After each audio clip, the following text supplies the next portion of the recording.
All right. Thank you to everybody who has already put your sign in the chat. If you have not already done so, please do so now. Welcome to week 4 of this training. This week we will be talking predominantly about trend logs and reset schedules. Here's a quick look at our planned agenda. It looks like we've got a whole lot of stuff to cover. And in truth, it's a lot of information. So we will get through it together, just like we always have. Some of it may feel a little slow, some of it may feel a little rushed. That's going to be largely dependent on your experience with the systems. But we'll make it. We do have a break planned at 10 o'clock, just like last week. And the way the schedule worked out, it looks like we will be done just a few minutes after noon, so we will not be taking a second break. Now, if things take longer than planned, we will insert a break at noon, so we'll have 2 hours break, 2 hours. Today, it's myself and Larry Chang who are going to be the presenters. Larry's going to be managing the chat for me. So since I'm doing all the talking today, bear with me if we have to pause for just a moment so I can catch a drink or clear my throat. Everybody, I think, has already signed in. Again, if not, please put your full name in the chat. Again, we've seen this slide 4 weeks running now. We learn as a team here. We can learn from each other. I don't know everything, despite how I may present myself. So when you have something to say it. Either put it in the chat, raise your hand, and unmute to talk about it. But if you have a contribution or a question to ask, please do so. We do have a number of points when we are going to be doing discussions this week. And again, just like always, feel free to unmute and speak up or put it in the chat, whatever is best for you. We're going to start off, per your suggestions from last week, we are going to break it up a little bit and stay more topical instead of trying to cram everything in at one point. So, trend logs, or some systems call them histories. What are they? They're basically a way to record the data that our system sees. We'll talk about what all kind of data points we get with it here after a bit. I'm pretty sure most of you are going to find that list really normal and familiar. But homework last week included you finding some trend logs in your system, figuring out if they were useful to you. So let's talk about it. What did you find at your system at home?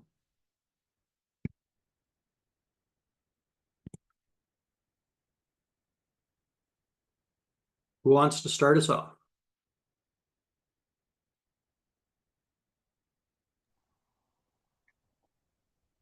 I can start. I'm Tyler Pulse in Des Moines. Found quite a few trends. What we also talked about last week was resets and such, but like trends, on temperature, set points and such, and making sure that we were maintaining set point. I found some reset schedules and such that, like, we changed the chiller temperature with outdoor air. And so it was kind of interesting to follow that trend. That is an interesting trend to follow, I'm sure. Are you also logging your outside air temperature and your chilled water supply temperature to make sure that it's matching up with the set point? Yep, and that trend showed it. Awesome. That's what we like to see, right? Yep. We've got a set point and the measured temperature so that we can see exactly that they're tracking together, hopefully, or if they're not, we know we've got a problem. Yep. Fantastic. And we will be talking more about the reset schedules later. I've just broken the discussion up into 2 sections. Yep. the that's always trends are seem to be kind of a challenging thing for us with our vendor. We've been pushing for years, like, hey, we need trends on different items, and like we seem to get told, hey, everything's trended, everything's good there, and to it seems like the one that you want isn't ever there. But Right, right. but it's a And big sometimes it's a challenge. game finding where that trend is. Correct. Awesome. Thank you, Tyler. Yep. Let's see. Antonio says that in their school, most trending is on discharge air temperatures on the rooftop units. And if I remember right, Antonio, that also matched for your alarms, correct? That a lot of it was based on the rooftop unit supply temps.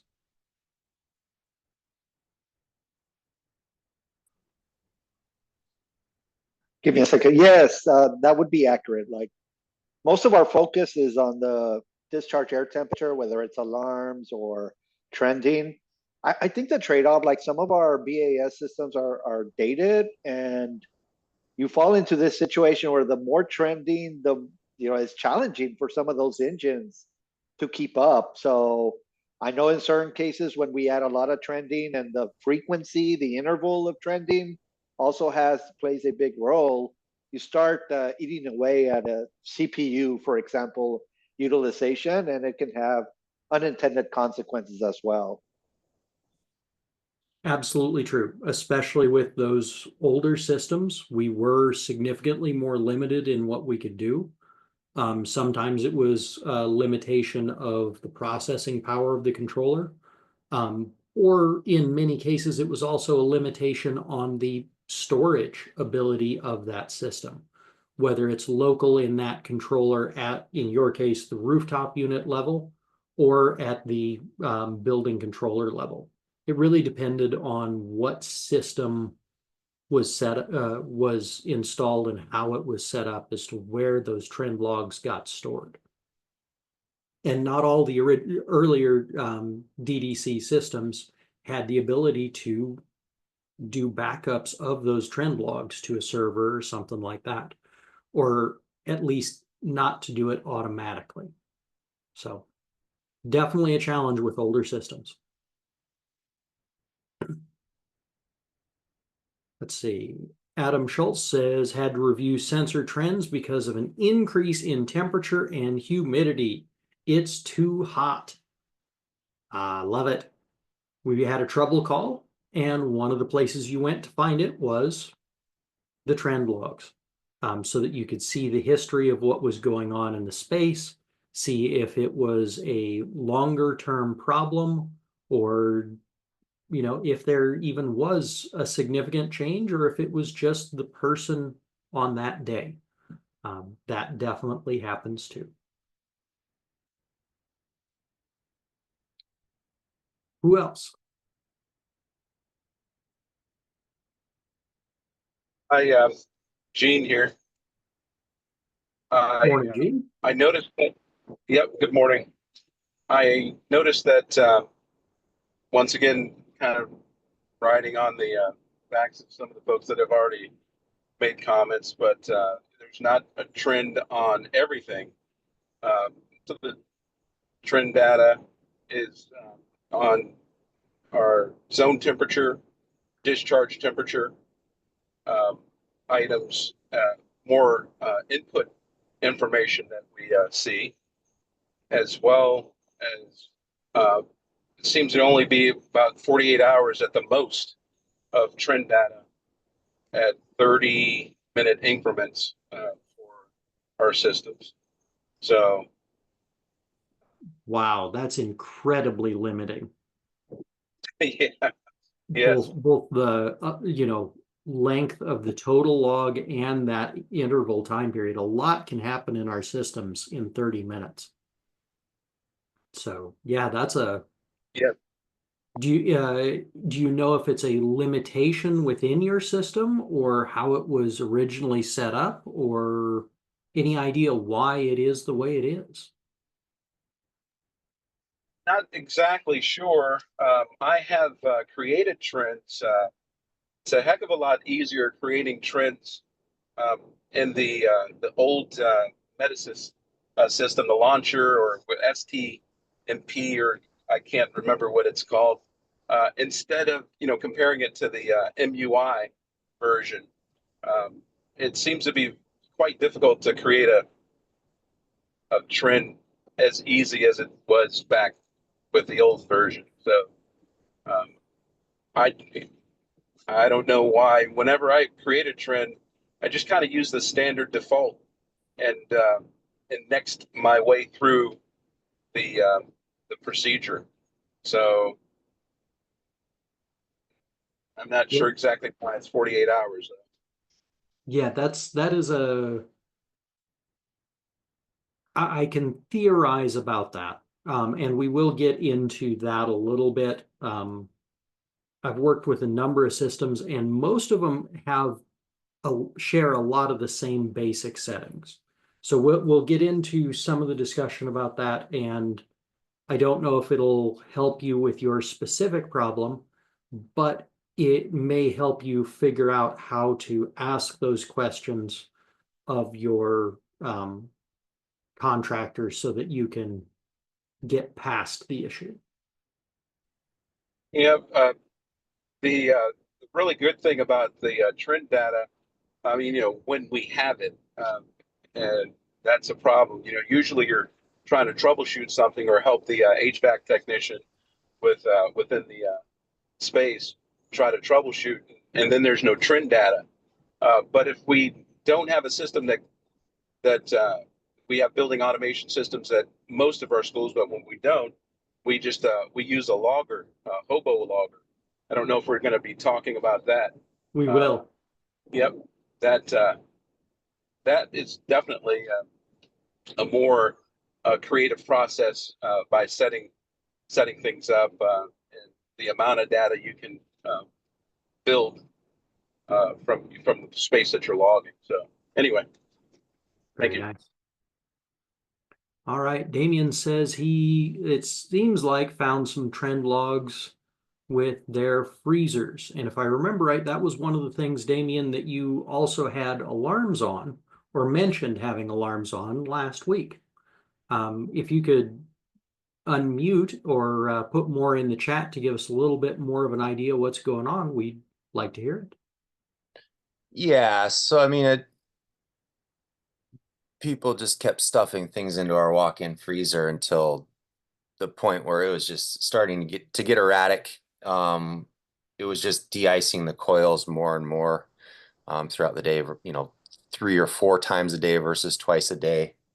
And you could see that trending over time, like it just became more and more frequent. And so that essentially just required a service, cleaning out everything, cleaning the coils, having the HVAC people come in and charge the system, and it's back to normal, but it's running colder now than it was previously. So now we're tweaking that, trying to just kind of to get it back where it was, so we're not using as much electricity. It doesn't have to be 16 below or whatever it is. Right. And Very good. yeah, you just, it's especially when the wind comes in when it's cold up here in Alaska, it just sucks all the heat out of the buildings, and you can just see the dramatic changes when that happens.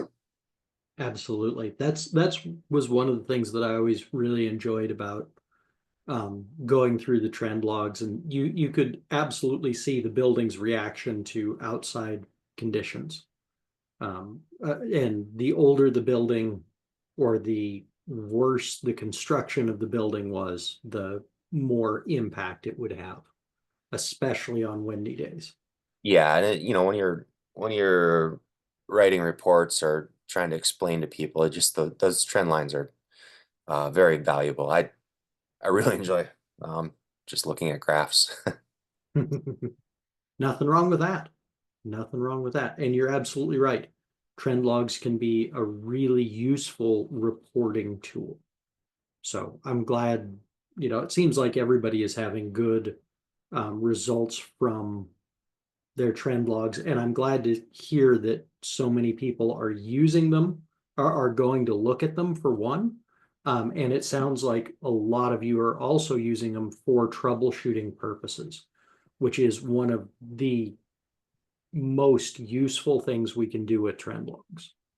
Yeah, one problem we have up here, and when I first came on, I was trying to monitor fuel tank levels, heating fuel. You know, we have up to 10,000 gallon tanks in some villages, and those it's an ultrasonic sensor, I believe, and those get really wonky really fast, especially when it gets cold. Mhm.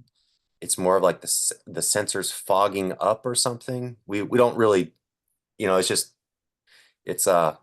false information. So we actually have to go and, you know, check the gauge, actually dip the tank sometimes. Right. Yeah, that's one of the interesting things with ultrasonic sensors is in particularly cold weather, the air density can become similar enough to the fluids that we're measuring that it can confuse those sensors, because they are tuned specifically to a given temperature range. The only other place that I've heard having those issues is actually the science facilities down in Antarctica. So it's interesting to hear that you're also experiencing that issue, though your Yeah, weather when it gets cold probably isn't exactly dissimilar. yeah, it's a problem across the state, especially up north on the North Slope. I'll use air density instead of fog now moving forward. That's a good word. Glad I could help. All right.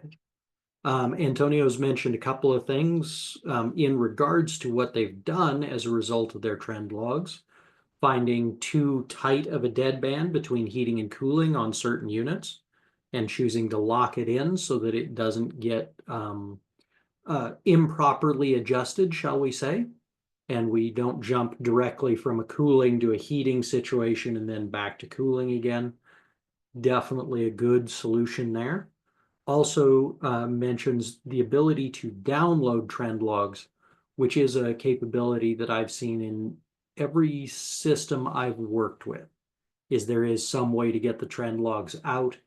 Most of them are pretty easy, especially in the systems that are, you know, up to 10, 15 years old. Older than that, you start running into some challenges.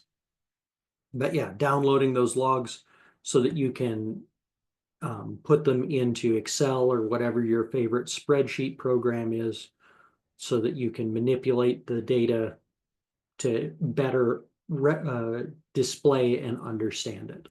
Again, and we're going to talk more about that here later too. So awesome. Anybody else have some trend logs that you found? We've talked about some discharge air temperatures, some tank levels, which was definitely an interesting one, some cooler temperatures or freezer temperatures. What else you got? Can I jump in? Please do, Jessica. One of the facilities I have is a swimming pool, and it's got there's a it has trend logs for the temperature of the water in the main pool tank, and then it has the temperature of the in-floor heating, the air temperature in the natatorium, which is the air around the pool, and then it has the lobby and the locker rooms, and there's many data points there. And then we have air handlers and heat exchangers. But when something goes wrong, you can see in the trend logs where the temperature just drops. Something's gone wrong, a heat exchanger went offline, and you can see it just plummets. I did find that I have no understanding of how to make any adjustments to what I can see on the trend log. So it looks like someone else built them specifically for like checking on when something falls off. But I couldn't see how to change the range. So some of them are on 1 minute increments for 24 hours, and some of them are the whole year, and it's just once a day. So I'm glad that someone built those, but I have no grasp on what to do with them next. Right. So that's a great starting point for for a discussion next time your controls contractor is available to talk about it. Is, hey, we've got these trend logs. These are a great example of what I'd like to do. How do I set it up? How do I set up our intervals? Those kind of items are really useful, and it's really time consuming for a contractor to do. Well, it's time consuming for anyone to do. And therefore, when you're trying to have a contractor do it, it's also expensive. So anytime that you can, take on the ability to do those things can be really, really helpful. Because you can then customize the logs to exactly what you and your team need and can benefit from without having to spend a fortune doing it. Some systems are easier to set up trends than others. Some are really challenging. And one of the things that I know a lot of folks with older systems have done is, as we're getting into the land of analytics packages that can go on top of existing systems, especially things like BACnet or LAN systems, they can export that data up to an analytics program that can do massive amounts of logging completely automatically. But Jessica. Yeah, I was just going to say that we have so many different systems. I think that pool is a Niagara. Pretty sure that was Niagara I was using, but we have multiple, which I hope they're all kind of similar when you're making the trend logs, but everything looks a little different. Like, oh, this is Delta controls. Where do I find the trend logs for this one? And now I'm switching over to Distech, and now I'm back to Niagara. So it's challenging. It definitely is when you're bouncing between multiple systems. And unfortunately, while a lot of the attributes for trend logs are very similar, the frequency, the number of records we're keeping, those types of things, how they get set up initially, it is not that similar in most systems, unfortunately. And I'm sorry to say, for those of you who have it, like Jessica, Niagara systems are one of the ones that are particularly onerous, shall we say, to set up. I'm very sorry to say on that one, but not saying that it's not something that you can do, because you absolutely can. It just takes a little bit more work and a little bit more knowledge on how to do it, and some of the pitfalls. But every system has those challenges and those pitfalls. So let's see. Troy says we keep trend logs on makeup water for chilled water loops with daily, weekly, monthly, and annual totalization to identify leaks in a closed loop. Fantastic use of logs. And I particularly like the fact that you're totalizing that instead of just monitoring the live values. Because you're right, it's a great way to track your if you've got any leaks in a system. And I'm sure, I suspect that you also use it for some of your chemical treatment logistics as well, determining how often, what chemicals, things like that. So great usage. And while a lot of what we log, or I'm going to talk about logging, is heating control related, there is nothing that says you cannot log your gas usage, your water usage, your irrigation usage, your power usage for lighting, especially exterior lighting, to help optimize those kind of things. So I love that you're monitoring that. It's a great tool and a great usage of that tool. Here's one thing I haven't seen anybody mention yet, and I'm curious if anybody is doing it. I know a couple folks spoke up a couple weeks ago about having smart electrical meters. Is anybody doing any sort of data logging as far as power usage goes?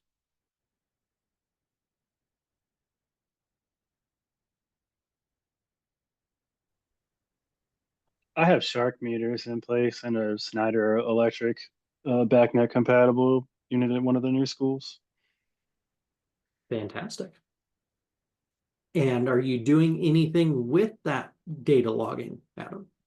Just alerting. I get if the amount of demand increases, I get emails sent. If unusual amount of consumption occurs, I get that. There's some AI involved in the program, I think, or at least machine learning. Gotcha. Yeah, that would not be at all surprising to me. Schneider has, because of their electrical base, they do a lot of smart logging with that, so it doesn't surprise me. We also, our demand response program goes through NLX, and I used to have real-time usage through that, but now that became a paid feature. Gotcha. Gotta love subscription or software as a service. Yeah, I do. I mean, I came from the day of having all the discs, and it's a little depressing, but it's what it is. Yeah. Let's craft the dependency, right? And then charge Yeah. you for it. First taste is free. Yeah, there you go. There you go. All right. Let's see. Troy mentioned having some sub-metering. Antonio says, yes, they have metering, but it's not tied to the BAS. So it's coming through their utility provider. And a lot of folks, that's how they monitor their usage. Yep.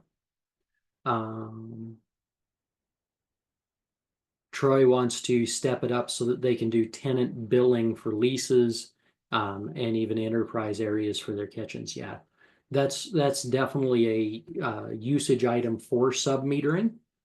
You do have to make sure, of course, that you're using meters that are rated for tenant billing.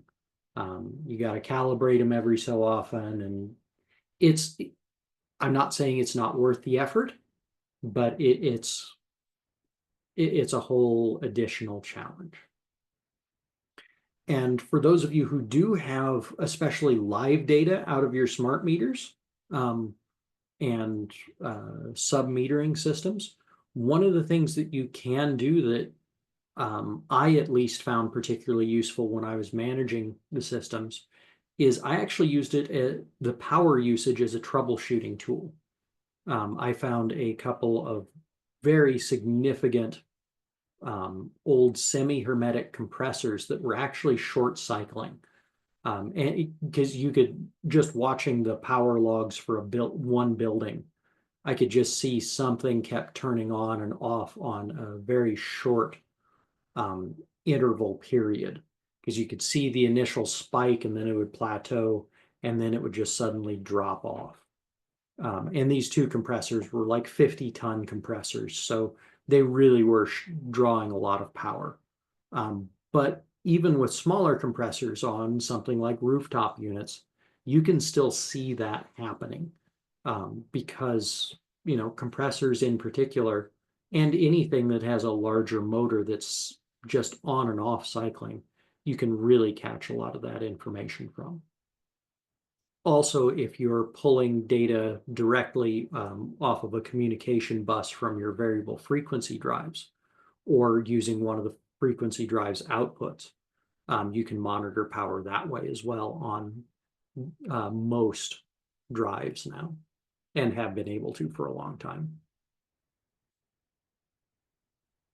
I'll get off my soapbox now and let you talk like I'm supposed to. Anybody else have trend logs that you'd like to talk about?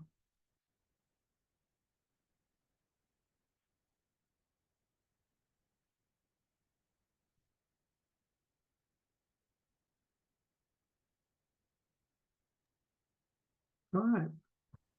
Hey, Robert, I have a question, and perhaps it's something that's better saved later today for discussion, right? But Jessica's comment about having to look, of course, across different product lines, and of course, everyone has a different way of setting up their graphics.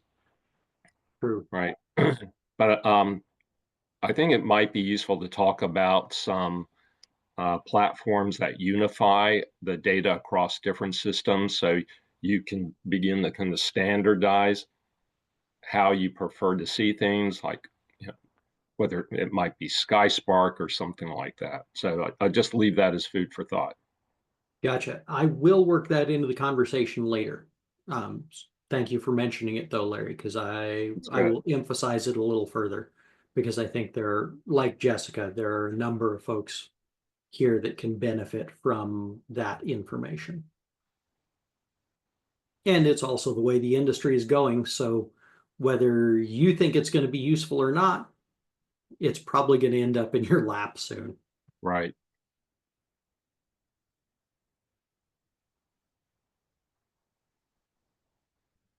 Troy has one other usage for trend logs. A vendor actually used the trend logs to create dashboard to monitor chiller information, which is really dashboards are something that have been around for a while, particularly energy dashboards.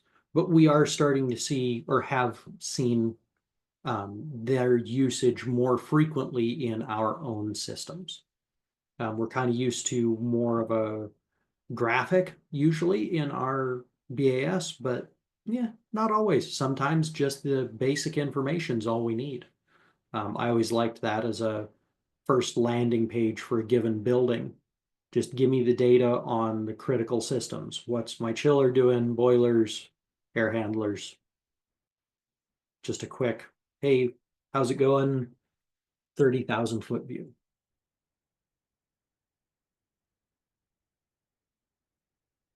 All right. I think we'll go ahead and move on. But thank you for everyone who did the homework and who discussed it.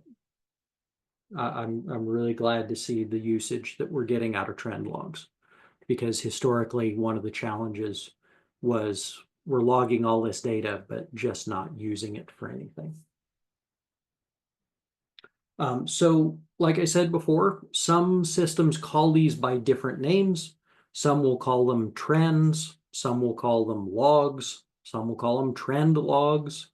Others will call them histories or history logs.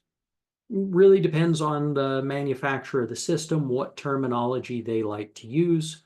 It also can be a little bit dependent on your area of the country, your engineering team, all those kind of things. But we all know what we're talking about here. So, trends inside the building automation system. Okay, we're all pretty familiar with their existence. And we've got a good idea of what we would like to see them log.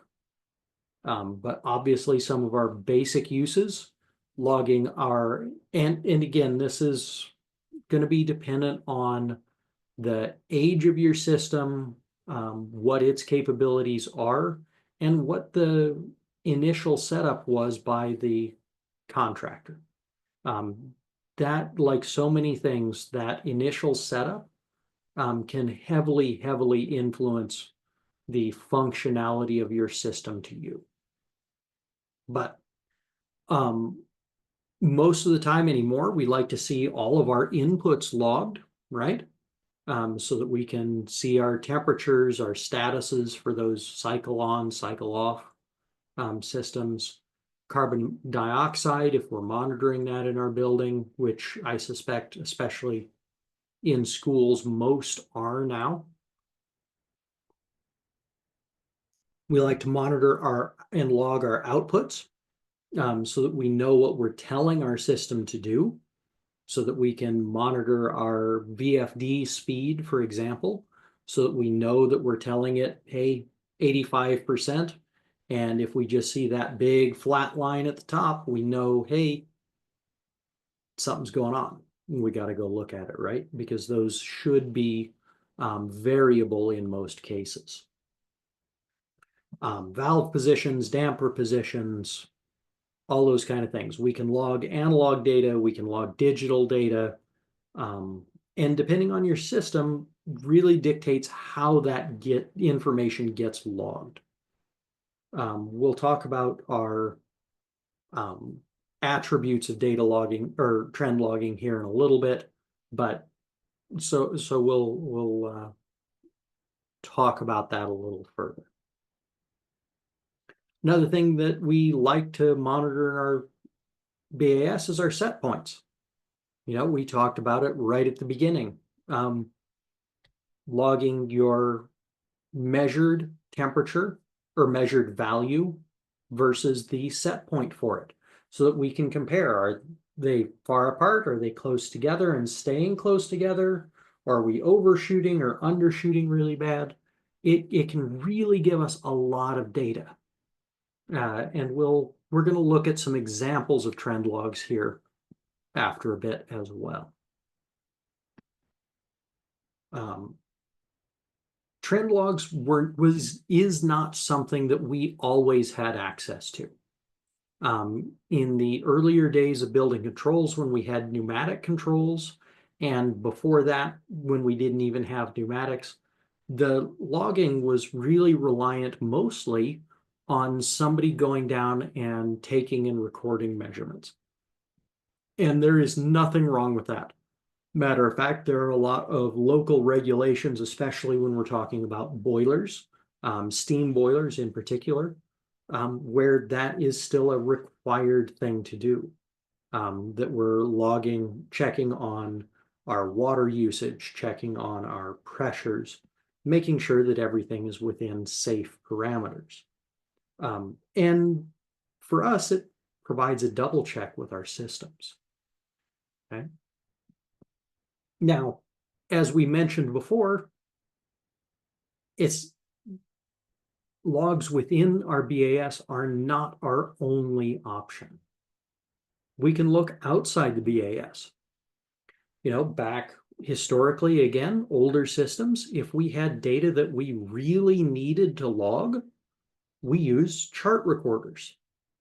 We've got two different examples here. We've got the old circular chart recorders, and we've got the kind of more linear type, kind of like you expect to see from a modern movie that we see something about earthquakes or something like that, where you can see the needle waggle back and forth. And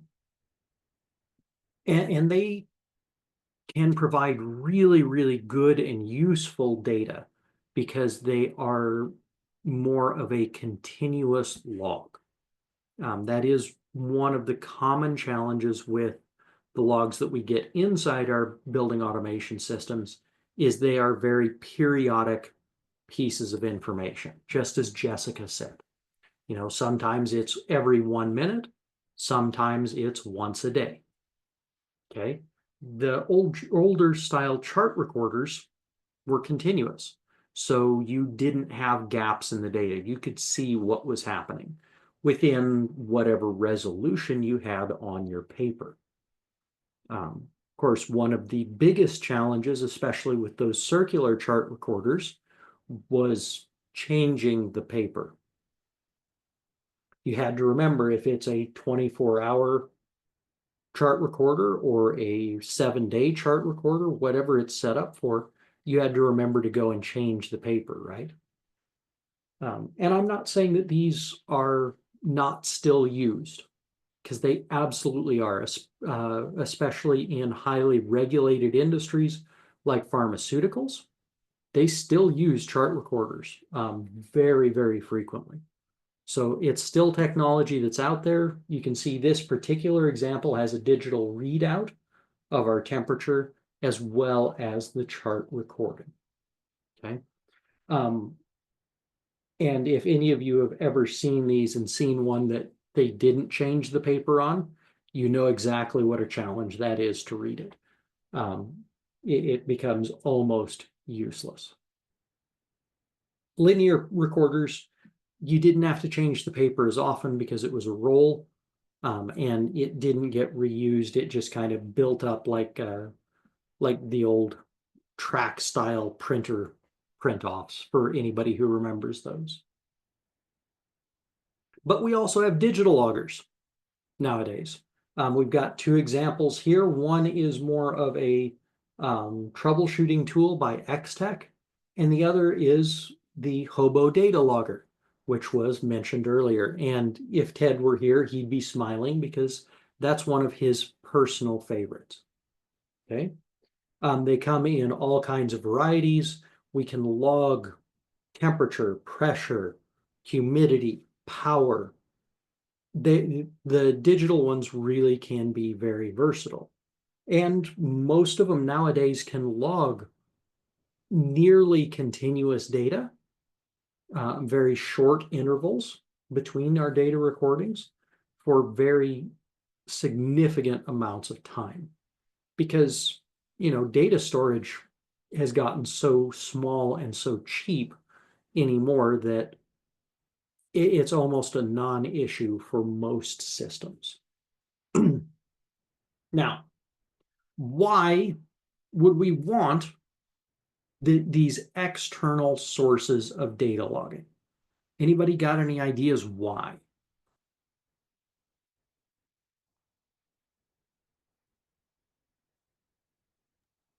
Like I said earlier, for those spaces that we don't have automation where we can, create a trend or rely on a trend from the building automation system, we can use a data logger and pick up that information and create an action for whatever issues we're having because of using it. Absolutely. It's a great example where you don't have a system in control, where you don't have a sensor that you can log.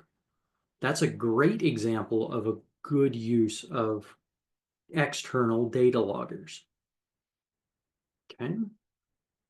Troy says to compare to existing sensors, or to compare to sensors. I added the word existing. So yeah, if you don't trust your system, it's a great check. Okay. Or redundancy, suggests Adam, because of, challenges with your system. If it is a critical piece of data, maybe you want to log it in multiple places, in multiple different systems. Yeah. Troy says that this week he had a CXA commissioning authority on a project to launch a few to measure stratification in a room. We're questioning thermostat locations. Yeah, great usage. We are limited with the number of sensors we have within our systems. Okay, contractors are, they want to get it done within a budget, right? So sometimes, especially when we're trying to understand airflow within a room, within a building, even within an air handler or rooftop unit, you may need more sensors than your system actually has. So augmenting them with external sensors is a fantastic usage of those. And especially like the smaller Hobo sensors. By the way, that particular sensor, that temperature humidity, isn't much bigger than your thumb. So it's very easy to set multiple of those up to measure things like air stratification. So great usage. Adam suggests incompatibility. Adam, could you tell us what you mean there? If something isn't designed to work with another system or other aspect, you work with what you got, I guess. True enough. True enough. Not So- all vendors are compatible with one another. That is true. Absolutely true. So maybe Sometimes by design, sometimes out of lack of foresight. True enough. True enough. Trying to do cross data logging between two different control systems, or even, between your factory controlled chiller or rooftop unit and your building control system. You may not get the data that you need, and you've got to go out external to your system. All very good examples. I particularly like calling out the commissioning authority for doing this. Building commissioning folks, energy audit folks, all kinds of these different groups that are going to come from outside your institution to come do quality assurance or troubleshooting or optimizations within your system will often use external data recorders because they don't know what level of accuracy your system has. So they know their recorders are accurate, so they'll come in and use those as their basis of all of their measurements. That way they know that the measurements they're taking are accurate so that they can get the data that they need. Okay. So all great examples. I'm sure there are many more out there.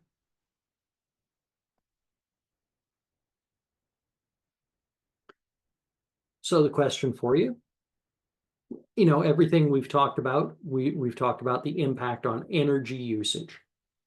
And do trend logs impact energy usage? Well, since we're just recording data, no, they don't directly impact energy usage, right? But they give us information that can help us do actions that do impact our energy usage. Using trend logs, you can measure and see, you can find those issues with sensors where it's failed, or your outputs that have failed. You can see that graphically or in chart form, if that's how you prefer to look at it. You can find overrides, those parasites on your energy usage. We can use them for troubleshooting, as many of you have already mentioned. Things that aren't working properly, just how it goes, right? Trend logs are tools to help us do that. And you'll probably hear this from Ted next week, but you can't manage what you don't measure. Okay. And logging that information is really a good way to expand just measuring, right? You can take a measurement once a day. Is that going to be particularly actionable? Not terribly. You start logging the data every hour, every half hour, every 15 minutes. That additional data becomes much more actionable, right?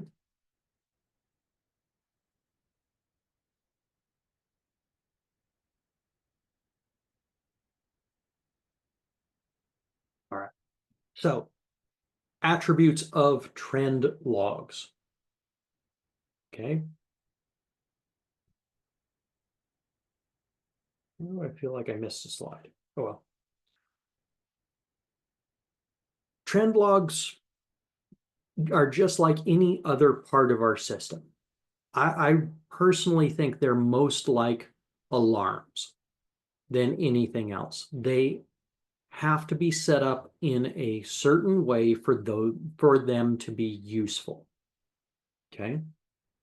So the first thing that we have to have is accurate input data.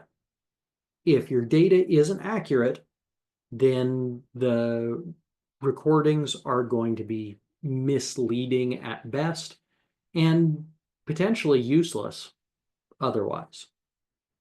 Okay, so we have to make sure our input data is good. So we have to have, for example, calibrated sensors, or if we're getting feedback from a drive, we have to make sure we're converting the signals properly. Okay.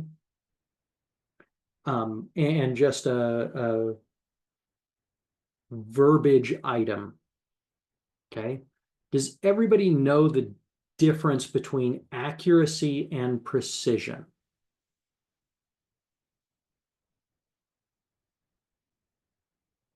Anybody want to volunteer and tell me what they think accuracy means?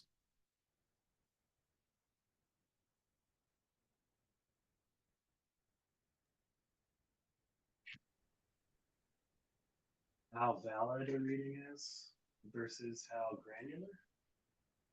I can hear you talking, Adam, but I can't hear what you're saying. Sorry. I think I put my headphones on backwards. Sorry. I was saying how valid data is versus how granular it is. That's a good way to look at it. Let's back it out a little bit, though. Just a basic definition. What is, when I say something is accurate, what do you think I mean?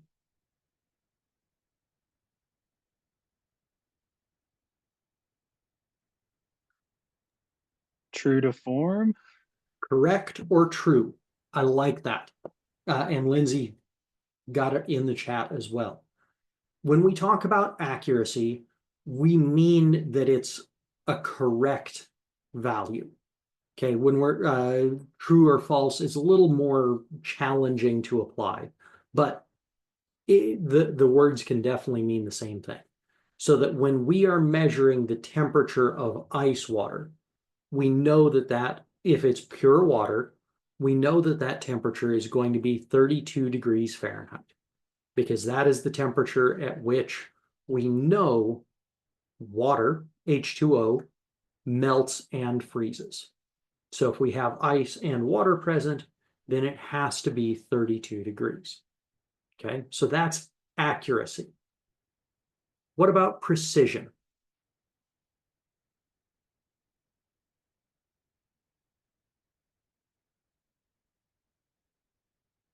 How does precision differ from accuracy?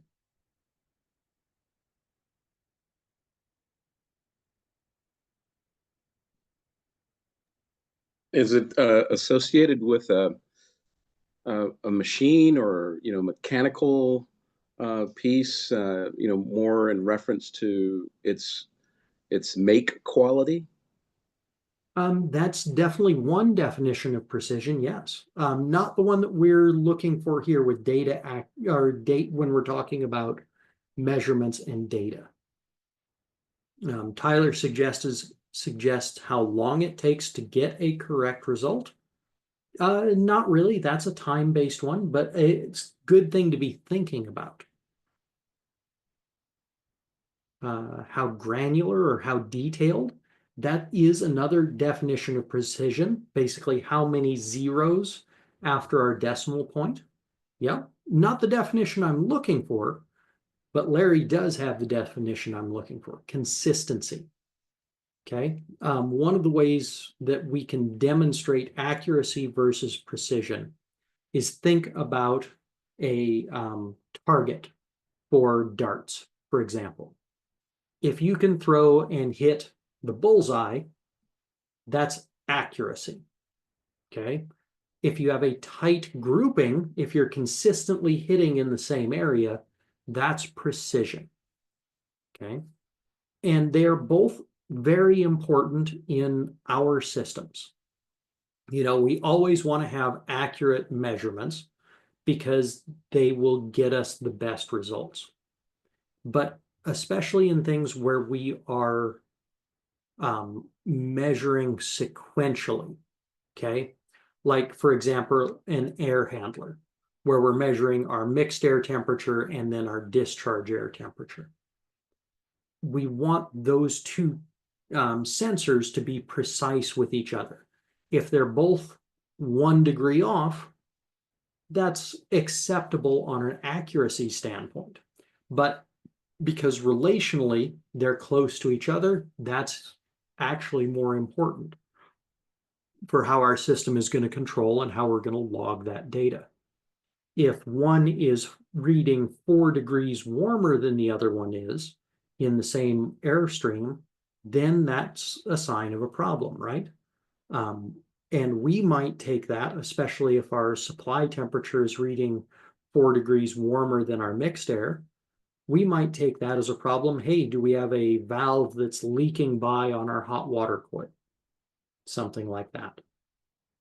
And, you know, when we don't have that precision, we can end up drawing false conclusions from the data.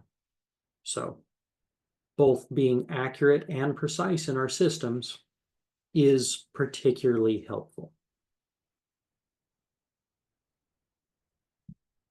Okay. So when we're logging data, we know that our input data has to be accurate. We have to have that data correctly mapped. And I'm going to do a demonstration on what I mean by that here in a minute. But so with our systems, we have many different components, and we're usually collating all of our data in one or two different spots. It may be brought in from all of your individual controllers and collated at the building level. And then for those with multiple buildings, and sometimes even with just one building, the data will also get shoved up into a server to be logged, which is very common practice. It's how our industry's been doing it for about 30 years now. Okay. Okay, not 30 years, 20 years. So making sure that what we call the air handler 1 supply temperature on the data log actually traces back through all of the point mapping to being that supply air temperature on air handler 1, not being the mixed air temperature, or not being the supply air temperature on air handler 2. Those type of mistakes are not uncommon, okay? Because there's a lot of work that goes into this, and the more steps that your data takes to get to the logging point and to your eyeballs, the more likely that we're going to have errors. They're not intentional, they're not vindictive or anything like that. It's just honest mistakes, at least in most situations. Okay. We also need to have the correct interval for logging our data. Okay, as Jessica said earlier, the difference between logging every 1 minute and once every day. That's a big difference in how frequently we're logging the data. And as such, we get different results. Okay. Most of the time, our systems kind of default to around 15 minutes for a lot of the data logging, because most of our systems, it takes a little while for things to change. So for something like a room temperature, every 10-15 minutes is usually pretty good. Outside air temperature, 10-15 minutes in some areas. In other areas, you've got such consistent temperatures that maybe once an hour is enough. It really depends. And as associated with that, how long do we store that data? Okay, how many records do we keep?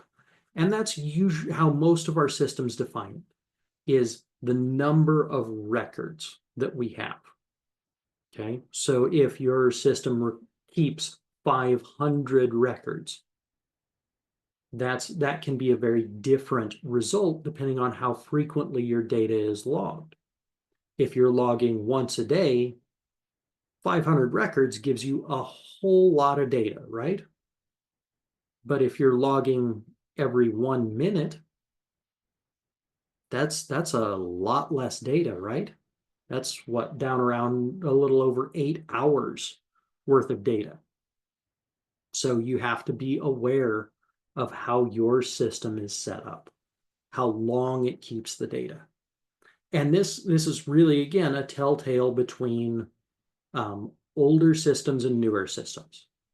Older systems cared much, much more about the number of records for our data, mostly because of limitations in either processing capacity at the controller, because we didn't have very, we'll call it smart controllers back years ago, or the amount of data we could store on that controller or in that building controller if we go up a level, or even on our server. You know, used to be that data was expensive, right? But anymore, data is cheap. So we can do a lot more data logging with modern systems. And this brings in the point that Larry talked about a little bit ago, is analytics packages. Okay. No, we're not going to talk about that yet. We're going to go finish out this slide, do one more, then we'll talk about analytics packages. Okay. But that'll be coming, and those really bypass a lot of the questions about frequency and the number of records we can store. But one of the most overlooked items to make a trend log useful is somebody needs to go and look at it, or it needs to be part of a report that gets automatically generated and sent out. You can log all the data in the world. You can log every data point in your building every 1 second for 1,000,000 years until somebody does something with that data. I'll ask the question, is it useful? If we're storing all of that data, is it actually doing any good? Okay. So you have to actually use your trend logs. And again, like I said earlier, it sounds like many of you already are, which is fantastic. I'm very glad to hear it, that you're using it for troubleshooting purposes. You're using it to find errors with your system. You're using it as a result of alarms saying, hey, there's a problem. Oh, let's go look at the trend log and see the historic information. Oh, the room temperature's fine. Our humidity's just out of control. Or, yep, we're jumping straight from heat to cooling because of a deadband issue between the two. Those are great usages of trend logs. Sometimes you'll see it visibly on the trend log. Sometimes it'll drag you to the point where you're going to watch a graphic for 5 minutes or 15 minutes and see what's going on. Okay. And we do have some trend logs that we're going to use for examples here in a little while. But I want to do a quick demonstration on what data mapping looks like or can look like. This will be specifically with our system that we are using. Now, don't go forward. Here.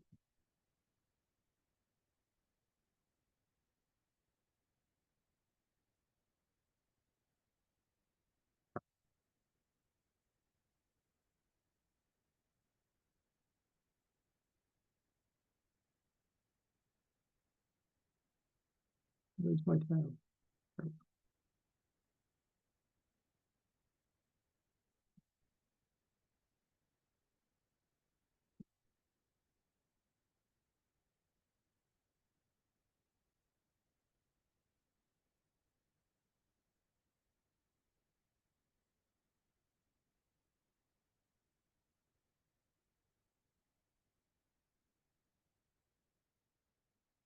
You should be seeing my login screen for our control system here. I'm just going to log in real quick. And again, this is just a demonstration of what the basics of data mapping look like. Okay. This would be a really good example of what it's going to look like if you're pulling data out of something that has a factory controller, something like a rooftop or a chiller. And I'm just going to go to our air handler here. Okay. And most control systems now, there is still a few exceptions to this, use automatic data discovery. So I'm just going to set our system to scan for points. We can see we have a total of 96 objects that this system has access to. I've already pulled most of them in, so our view is a little bit limited here, but let me find a temperature. or a pressure. Here we go. Let's grab a wet bulb temperature. Okay, I'm going to select it. So I have to make sure that I'm clicking on the right thing. And then I'm going to add that point. Okay. So now I have added my weather station temperature here. And right off the bat, we should see something strange. 267 for a wet bulb temperature. Does that seem right to anybody?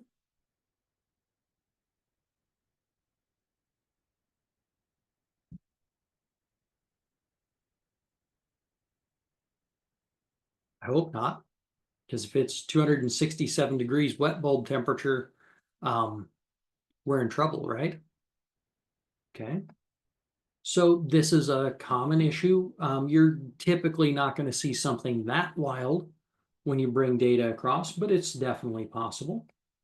I know, looking at the documentation, I can go find the information about this point, and I discover that, hey, this is reading in degrees or in kelvins. So in absolute temperature on the metric side of the system. Typically speaking, you're not going to run into something that's going to give you kelvins in a climate control system, but Celsius or centigrade, that's pretty common actually, especially with some of our newer systems that are showing up. Okay, so we have to go in, we have to actually edit our conversions. We have to convert this data. So now we're manually adding a data point. We are plugging in an equation for that conversion, which if we get the wrong equation, it's not going to work, right? So we have 2 points of error here already. Now, in a typical system, this is going to be, we're going to bring it into a building level controller or, maybe below that even. Maybe it's an air handler or something like that, that we're pulling this data in. So then we have to copy it up into the building level controller and we repeat this process, not usually the temperature conversion, but the process of manually adding that data point is usually part of it. And then if we're taking it to a server, we've got another point. So that gives us at least 6 places where we have the potential for error. Okay. And that's on one data point. Your average VAV box has about 100 data points sitting behind it. Your average air handler has somewhere around 250 data points. Okay, your chilled water, hot water systems, depending on the size of the system, it could be anywhere from 50 data points on a small system, or literally thousands on bigger systems. And all of this has to be, in most situations, gets manually done.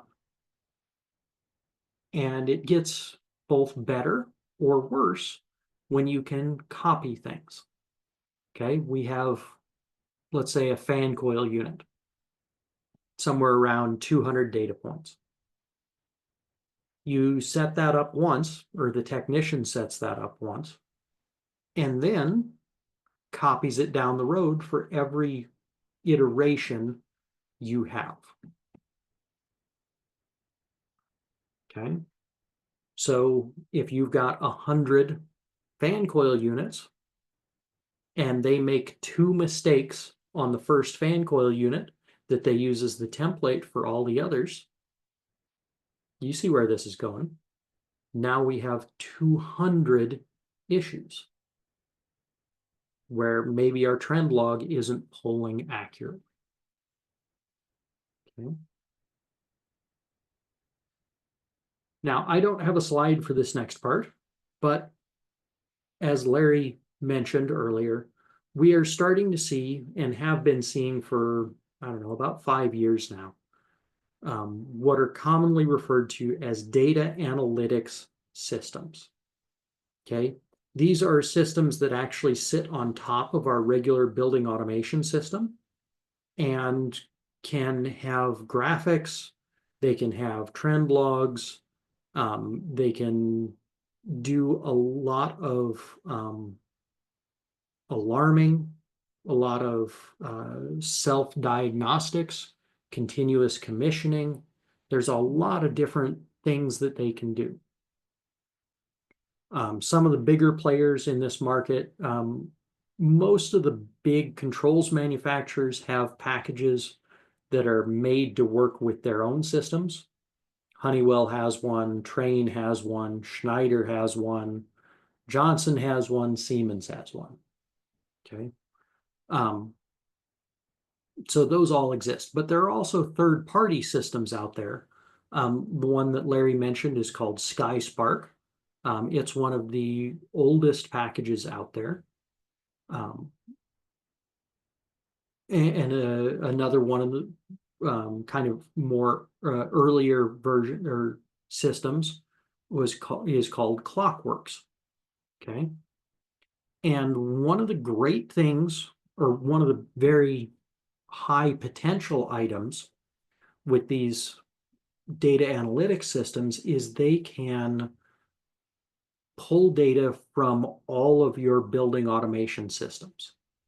So whether you have one big Johnson control system, or you have one Schneider system, one Johnson system, one Network 8000 system, some old Trane tracer, you can build bridges to pull all of that data into one analytics package, which means you have the potential to be able to redo all of your data logs. Okay. Instead of relying on the logging capability of your base system, now because we're pulling all of that data up, usually into a cloud-based system, you have effectively unlimited storage and nearly continuous monitoring. Nearly continuous is a scary assumption on some of these. Older systems, you're not going to get nearly continuous. They just can't shovel the data out fast enough. Okay. But you can pull all of this stuff into one system now. You can potentially make new graphics, so you've got consistency between your different buildings that have different systems. You have a lot more friendly usage for being able to set up your own data logs, your own alarms. These systems all make it significantly easier than most of the building automation systems. Okay. Sounds pretty good, right? Got to be a downside somewhere, right? And it's the one that you really kind of expect. It's cost. I'm not saying these systems aren't worth it, because in many cases they will pay for themselves. And so over time, it's not going to be an instant payback by any means, but they will find deficiencies within your system, especially those that have automated commissioning capabilities. So basically, when your building is unoccupied, they'll go through using pre-programmed algorithms and test different components. They'll open up a VAV hot water valve and make sure that the discharge air temperature goes up the way it's supposed to. And when you confirm that, yes, this was working, it'll store that as kind of a map. And 2 months down the road, it'll retest that VAV box and make sure that it's still getting the same kind of temperature rise. So when it doesn't, the system can throw you an alarm saying, hey, VAV box 102, the temperature rise doesn't match what we expect. it's too high of a temperature rise, it's too low of a temperature rise, and gives you the information to go look at that system and see if maybe you have a clogged valve or, a clogged strainer or a broken valve. Or maybe you have a piece of insulation that's blocking your airflow, even when the damper's fully open, something like that. Okay, or that your airflow sensor is out of calibration. Can find lots of those types of issues for you, so that you're not just dealing with trying to find them via trouble issue or trouble calls. Okay. And Antonio asked the question, can it read and write information? And the answer to that is maybe. Depends on how it's set up. Some of these systems are set up in a read only so that they cannot write data. And that's an intentional setup item. But to the best of my knowledge, all of them have the ability to write down into the system as well. It's what facilitates our testing purposes. It's and allows us to really use them as our point of interaction with these systems. Okay, but it does cost to set them up initially. Oftentimes they will also be a subscription-based service, unfortunately. So you have to pay monthly or yearly for it. And depending on what system that is, it may be charging based on the number of data points that you're bringing up into that system. Okay. And again, it is not a perfectly automated data transfer process. There's a lot of human interaction there, which is, again, another point where you could have issues or make mistakes. So.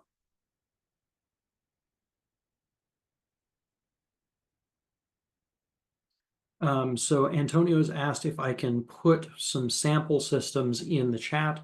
This is not an exhaustive list by any means. I'm just going to put the 2 third-party systems that I called out. And actually Larry's the one who called out the first one, SkySpark, if I can actually spell, and Clockworks. Those are the 2 that I have heard the names of the most. Okay, they aren't the only ones by any means. They're just the ones that I'm most used to hearing the names for. Okay, and for those of you who have a significant variety of systems, it might be well worth looking into. I don't know.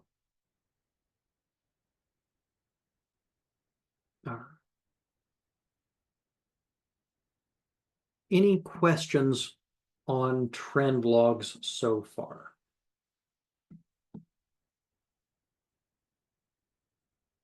Or on data analytics packages?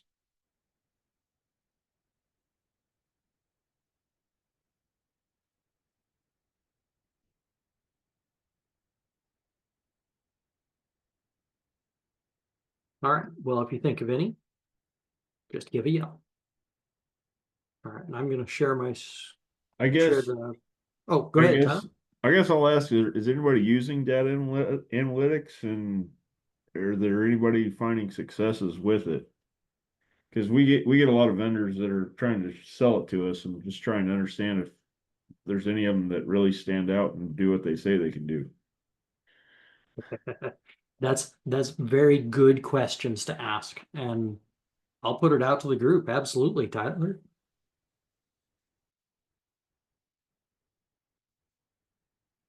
If I remember right, I think Lindsay, you mentioned using some of ALC's analytics earlier in the this training back a couple of weeks ago. I have heard about ALCs. I believe it might be called Abound, if I remember right. I haven't used it. I just learned about it after Another company we were using, we cannot afford anymore. We were using Talison's ESP. And that went well for a long time for my predecessors. But we just can't afford the price anymore with budget cuts. So I was trying to talk to, our folks with ALC to see about Abound, or I know we just had a meeting actually yesterday with folks from Energy Cap that they are kind of piloting and trying to get theirs on board as well. So, but unfortunately, I don't have a lot of use with that. And my personal usage with monitoring based commissioning was not as good as I would have liked it. So I'm not necessarily a good resource for that. So I apologize. No, thanks for sharing, Lindsay. Adam, you have put a link into the chat. Yep, I'm getting a quote for this for one of our highest EUI sites, Okay. just to verify. While you're getting that prepared, hey, Antonio, you've got a whole list here, and it looks like you are using just about the entire book of analytics packages. Can you talk about any of them? Actually, none are analytic packages. Those are our BAS basically. And so I was gotcha. just reacting like, wow, I mean, that would fit us, because managing all of these different systems out there across the district is just really challenging. So if there's a way to get them into one, that's really attractive to me. Yeah, I could understand why. I know Johnson has one that interacts with both of its versions of Metasys. I know Train has one that interacts with its systems. I think BrainBox AI is actually an analytics package, so you might be able to expand that over some of the other systems. I don't know.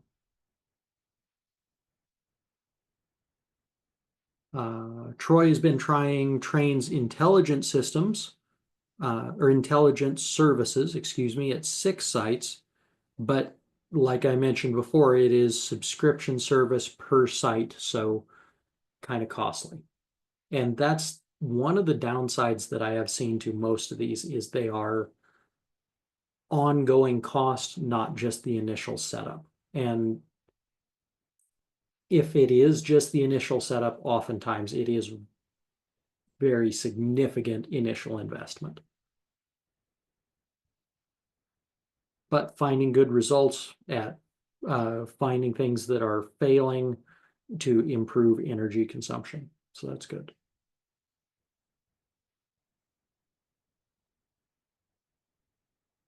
Gene found the name for JCI's, OpenBlue. Thank you, Gene. All right, Adam, you ready to talk on yours? Yeah, so I don't even have a quote yet. You've got your headphones on backwards again. So I don't even have a quote just yet. It's just something I met with one of the people from Pritchard Controls, and he brought it up casually. I just figured I'd give it a go if it's not too crazy priced, and see how it fares. But basically it looks at, how long it takes to get to your set points. Is there any values and changing your schedules, this and that, a whole plethora of things. But I believe another user said, when people sell things, the features are robust. When they implement them, they kind of tend to peter off a little bit. That's sad but true. Yes. So that's why I always ask for a proof of concept, so I can see how it works in my environment. Like the traditional IT saying, worked fine on my machine. Absolutely true. And that is unfortunately one of those problems that we do run into in the BAS industry, like many industries that deliver largely software-based solutions. The folks that are selling it to you may not really be that understanding of what the salesman isn't the engineer, I think, is the bigger picture. He just has the bullet points. Once you start challenging them on how things work, I find them sputtering a little bit. Or promising the moon and they can't even deliver a satellite. So typically, like if a company won't let me try their product in my environment, I'm not gonna be geared towards trusting their product. Right. And the inverse applies. If you're that confident of your project your product and you can do that, it shows me a lot. Larry. Yes, I've been trying to search through the Best Center video archives for those of you who might not be aware of it. We have our own YouTube channel. I think you can reach it by hitting @Best Center, and I can put in the link into the chat. But the number of workshops ago, we actually had a session about SkySpark using some building data at the Lawrence Berkeley Lab. So let me see if I can track that down. And I'm glad Fantastic. to send out a link or what have you when I hopefully can track it down. Awesome. Thank you, Larry. And yes, please do include, I mean, Adam's already beaten you to the YouTube channel Excellent. link, but yeah. Before the end of this, we will share Best Center's website. It's mostly oriented towards educators, so I'm not sure how useful anybody will have really find it directly here, but there are some links to other resources as well, like our YouTube channel that has, what do we have up? 8 or 10 years worth of our training sessions, Oh. annual workshops, institutes. The Right, amount of right. data Yeah, that's there is immense. I think more than a dozen. We don't have everything recorded, but still, yeah. Yeah. So thank you for the subscription there, Adam. All right. Anybody else have questions on trend logs, data or data analytics, or comments to make?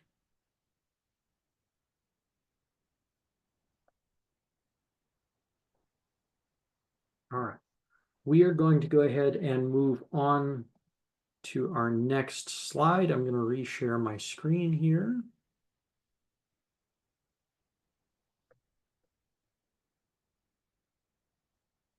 I'm not going to be sharing my screen for all that long because now it's time for us to hit up the lab. Okay. So I know that right now, if you look at the left side of the lab, it looks like we're repeating our scheduling assignment. Not the case. Please believe me, not the case at all. Focus on the right side here first. The purpose of this lab is we're going to explore our trend logs that we have access to. And this is, as much as anything, us looking at or getting this skill set down for next week, because we're going to access our trend logs next week, download data, and then use some external tools to figure out some information about our energy usage specifically. Okay. But our task today is going to be to locate the VAV temperature trend logs. You can go with the generalized zone temperature, or what I'd rather see you do is go into the VAV boxes themselves and find the more comprehensive logs. Okay, I want you to be able to tell me at the end of it what the difference between the short and long versions of the same log are. And I want you to locate the ability to download or locate and download the total power log. And I'll show you how to do that here in just a second. Okay, but while you're in there, I did some poking around this week, and it looked like just about everybody had their trend or their schedules set up specifically for the occupied and unoccupied schedule. But I'd like you to double check that. And also, I want you to make sure that you have your set points adjusted so that we have unoccupied setback. Not everybody had that set up in the schedule itself. There were a number of folks who had definitely just changed the set point in the VAV box itself. Okay. So while you are getting logged in, I am going to show you how to download this particular system's trend logs. And it's not hard, thankfully.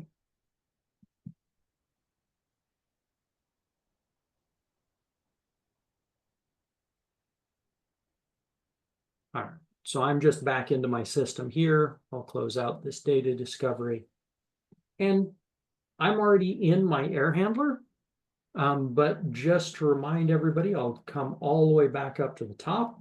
When you first log in, you're going to see this demo site and you will see the graphic for the floor plan. But if you come over here to the tree, you're going to go in 2 layers into BOP T1. And I'm going to go into the air handler, but you'll probably go into your VAV boxes. And down here at the bottom of the list of the points for the air handler is all of our trend logs that we have. Your graphic is up at the top, trend logs towards the bottom. So I'm going to grab, oh, what's a good one? Let's grab the mixed air temperature long-term log. Okay, I have multiple pieces of data here. To download this log, pretty easy. Right click, export data. And you can choose what range of data you want to look at. I don't care what range you look at for today. We will specify the range that we want to look at next week when we download our power data. Okay, so you can set up a custom range. This is relative to the date in your system, not the date on your computer. So if you did not update the day and time or date and time last week, I don't suggest doing so right now. Just let it ride where it's at and go with the data as it is. But if I wanted to export, all of this year's data, for example, I could start it on January 1st. And I could end it. If you go past the current date, it'll just stop at your current. Okay. For me, it downloaded, and I'm sure you can't see that, but it downloads as a CSV file.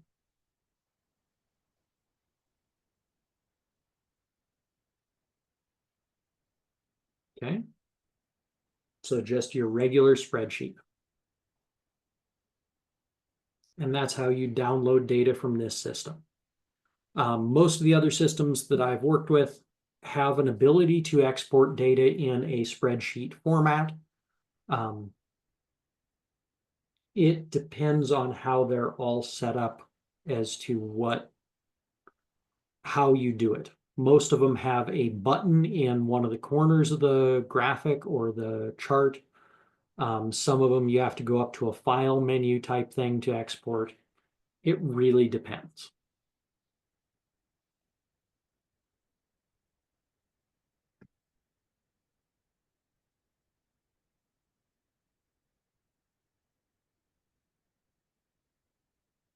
Anybody have any questions on what we're doing now?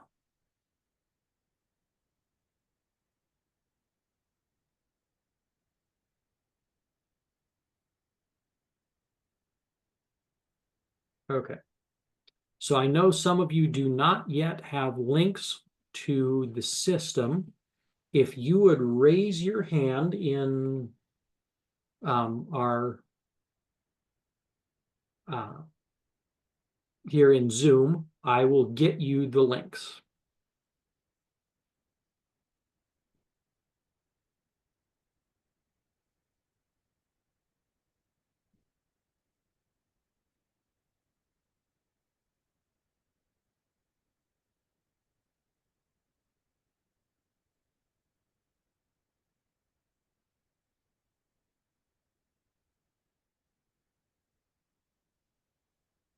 All right, I see you, Antonio and Troy. Give me just a minute. I want to make sure that I don't overlap you with someone else.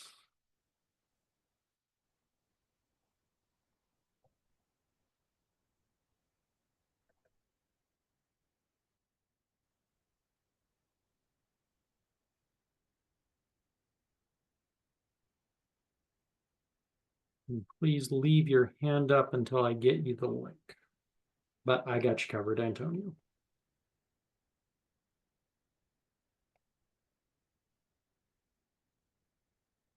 Link and password. Troy, you're up next.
All right. Anybody else need a link? I swear there are people here on the list that I haven't sent them to, but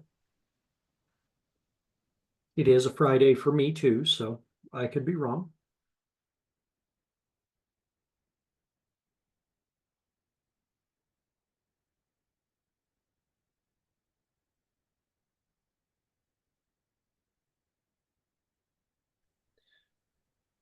Robert, this is Damien. Was I supposed to set the unoccupied temperature? Correct. Okay.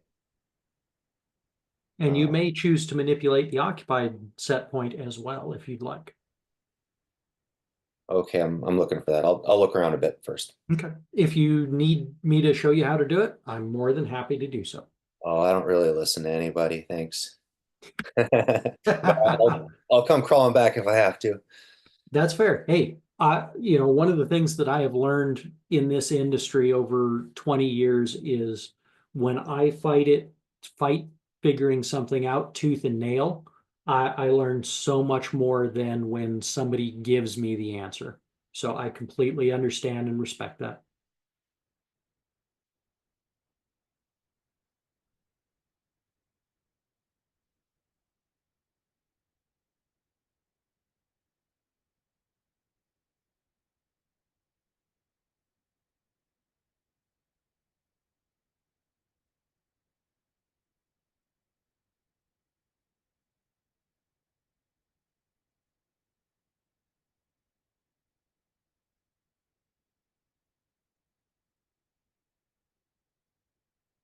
Right. And we will be doing this till 10 o'clock Pacific, at which point we will hit our break time. If you want to continue working on the lab through the break, you are, of course, welcome to do so. I'll be here. I'll take a short break here in 10 minutes, or 13 minutes. But I'm here for questions, demonstrations, whatever you need.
Yes, Antonio, if you would answer, put in any of your answers that you have, especially that difference between the short and long logs into the chat, that would be great. Do remember to change your setting back so that everyone can see your message though, if you're okay with that. If you want to just direct message me, you can do that too.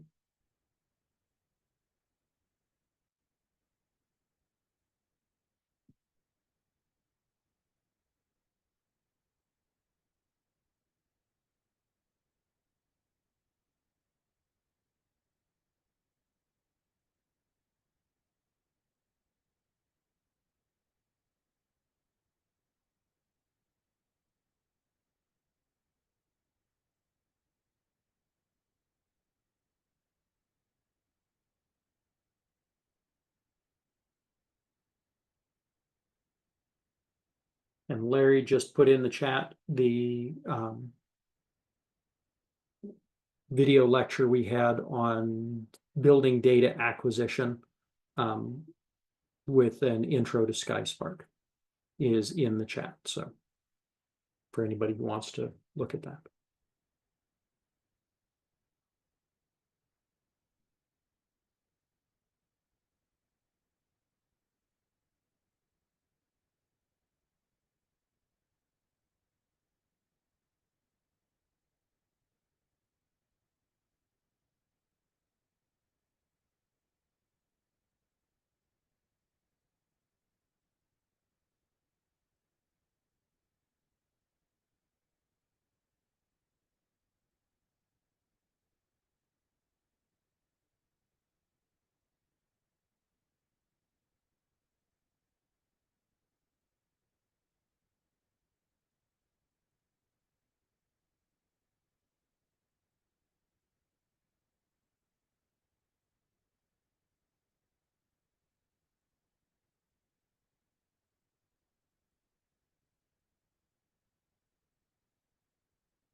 So I'm getting some answers here in the chat, which is fantastic.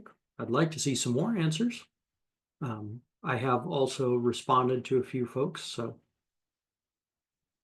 if you answered in the chat, I might have asked for more information.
Hey, Robert, I just wanted to let everyone know I put in a link to the video regarding SkySpark.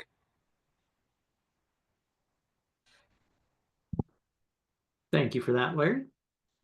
You Yeah, scroll up a little bit in the chat, you'll run into it.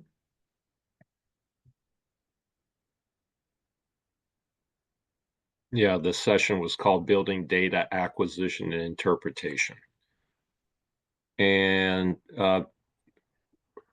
regarding Lindsay's comment about not being able to raise your hand, I have now adjusted the setting to recognize hand gestures, so hopefully that's been corrected.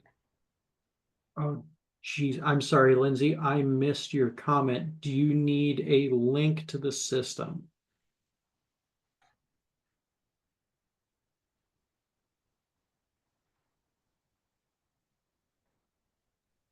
Hi, sorry, I needed it and then I was gonna ask you about it and then I had to run, had like things come up here. So yeah, if you can send it and I'll peruse, I'd appreciate it. Thank you. You got it.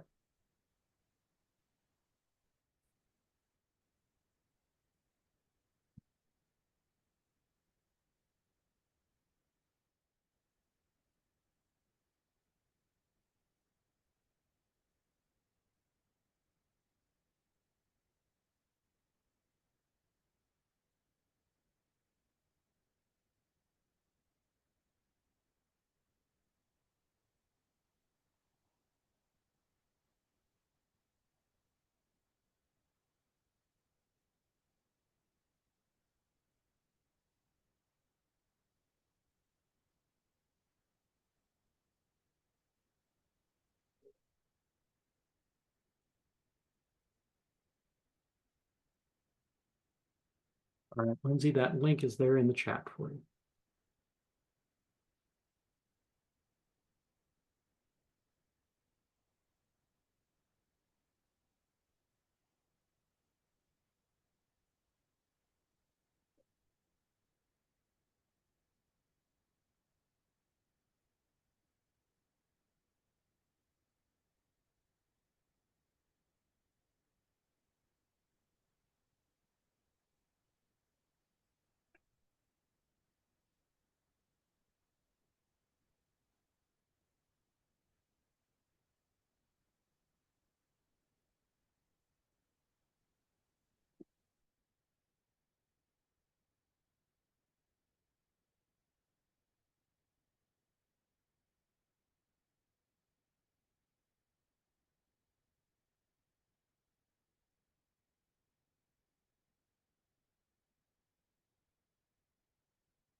We are on break, folks. Sorry, I forgot to call it out. We will be back in about 6 minutes.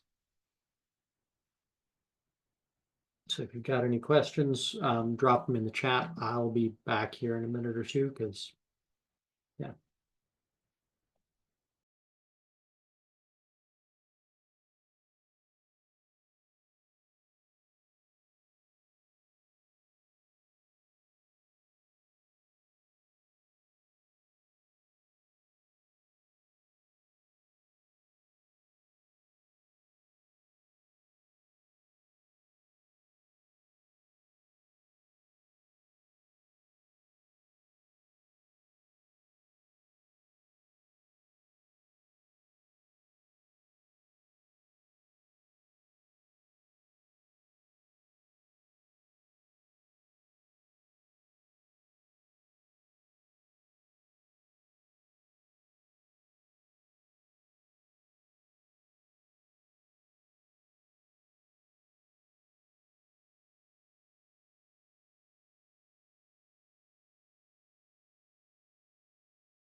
All right, we'll be back in 2 minutes.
All righty, folks, we are back. So how did the lab go? And if you're still working, that's totally okay. We got a couple of responses and I got some good information from Antonio here about what an interesting phenomena in our lab setup here, because he just logged in. It just basically started recording real data, which I find interesting.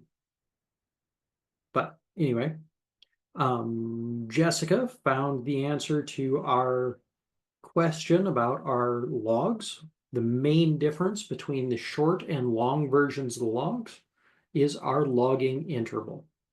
In the short version, we are logging every 1 minute. In the long version, we are logging every 15 minutes. Obviously, as with most systems, that's going to affect how much data we can keep. With the short version of the log, we only get 14 days. With the long version, we get 100 and some odd days worth of data. This particular system does not let us adjust that dynamically. It is a fixed amount based on how they set up their logging from a programming standpoint. One thing that I did neglect to mention back when we were talking about logging intervals is there is another option. For digital logs, they can be set up on a change of state so that they will log anytime something turns on or something turns off, which we did not have that ability in older systems. In the newer systems, they do have that ability, and it makes digital data like fan command or fan status or pump status much more useful, because getting it on the interval you don't know if it turned on or off 10 times but in that interval. It's very helpful from that perspective. Okay, we do have just a couple more slides on trend logs, then we will move on to our reset schedules.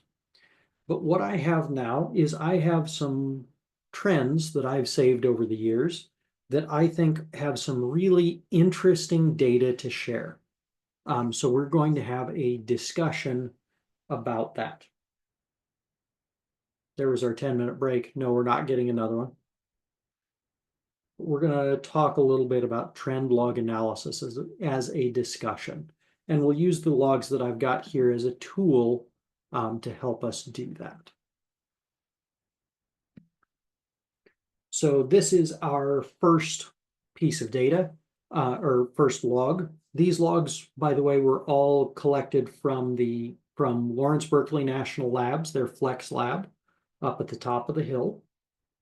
So when you look at this log, what do you see?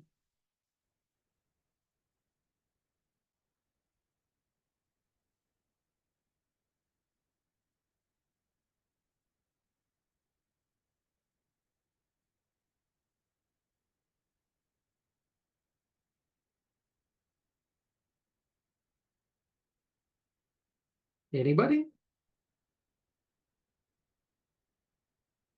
Does it look like we've got a good system? Does it look like we've got an issue?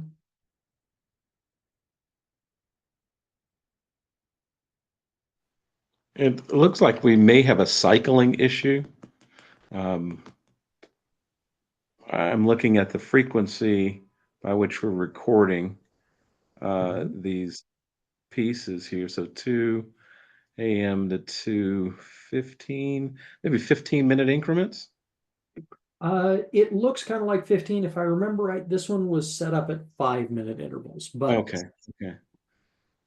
Well, yeah, 5-minute is definitely. Well, I'm looking at what do we have? What are we measuring here? I'm sorry, I can't see too no, well. that's okay. We in the upper left-hand corner, this is an air handler Variable. PFD speed, so it's a supply fan speed. Oh yeah, well, yeah, there's something going on with this. We s- it's ramping up, but there's variable, you know, We do seem to have a problem with oscillation. yes. You know, we're going up and we're coming back down and going up and coming back down, right? Even within the larger ramp up, span. I mean, we started at 11 a.m. a lot lower than we did at 6 a.m. or 4:30 or 7. There's a peak there Right. in the higher recording. So I think that, yeah, it does seem like we have something going on. It's worth checking out. Right. I would, looking at the graph, I would agree. Antonio points something out though. Look at our scale on the far right-hand side. And if it's hard for you to see or read, I apologize. That's Zoom's fault. But look at our scale. We're starting at almost the bottom at 17%, and all the way at the top, we're at 17.1%. So our oscillation, our total oscillation, is less than 0.1%. Do we still think we have an issue here? Not with that small of a difference.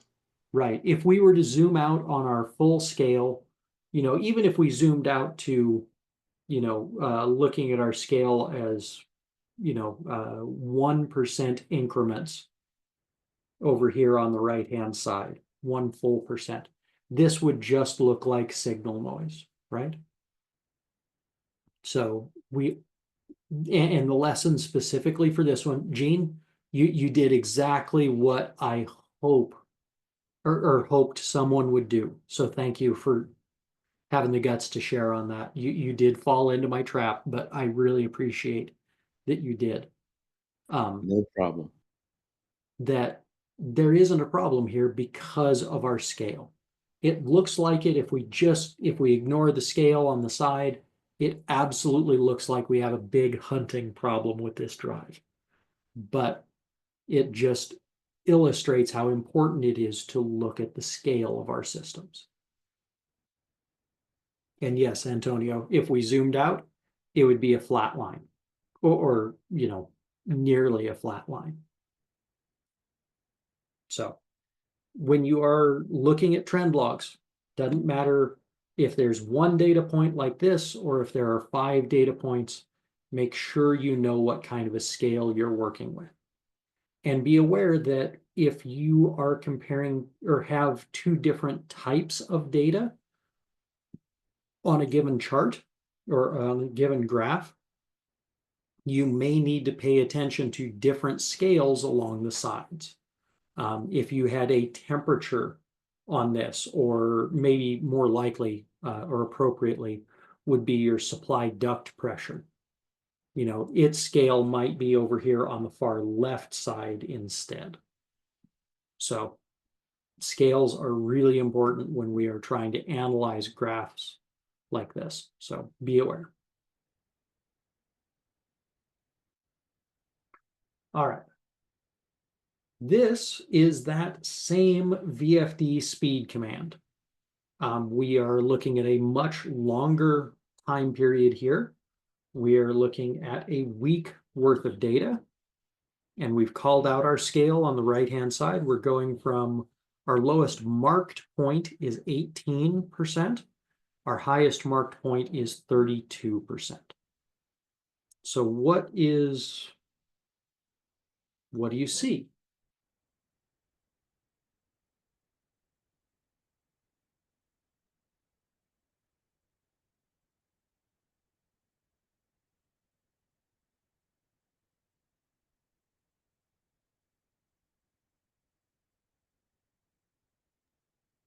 Peaks at similar times.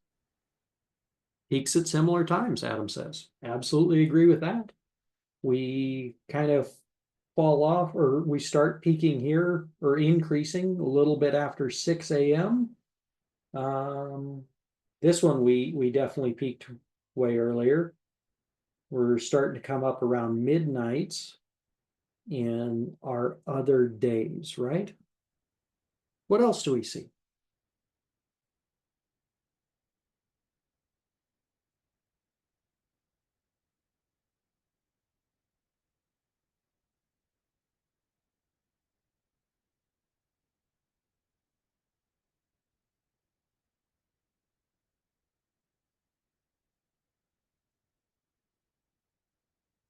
And don't get me wrong, Adam, pattern recognition with these types of graphs is an amazingly useful tool. So seeing that pattern happening, it's good stuff. I mean, when you get into demand response and stuff too, it's really good to know when your high levels of usage are, which I think I said before is Absolutely. typically 2 to 7. Absolutely right. And that's something that's really useful to know ahead of time if you're going to have to do demand response, knowing when your high usage times already are.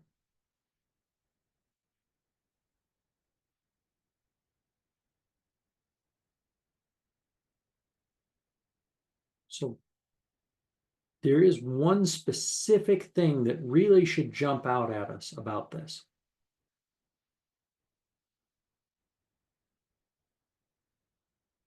Besides the pattern that Adam already pointed out.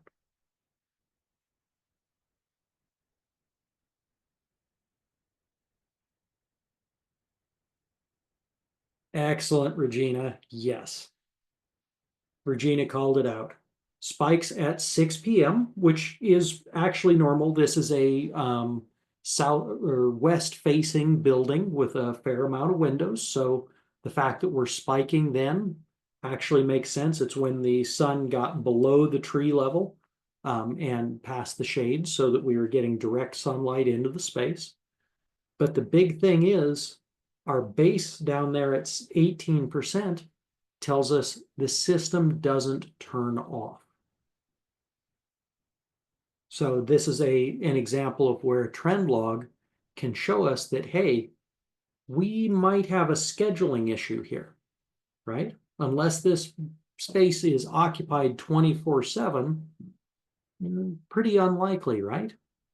This is a national lab, but really a lot of time they keep similar hours to what you do at a school. So,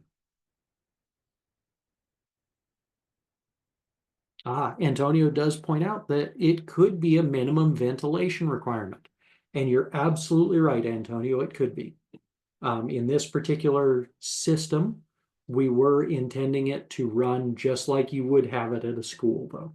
So during unoccupied times, that air handler should be turning off.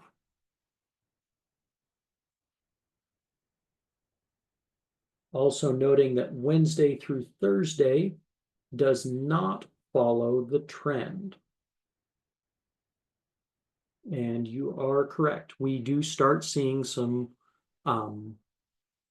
abnormalities there right at the end of the trend that doesn't follow the pattern.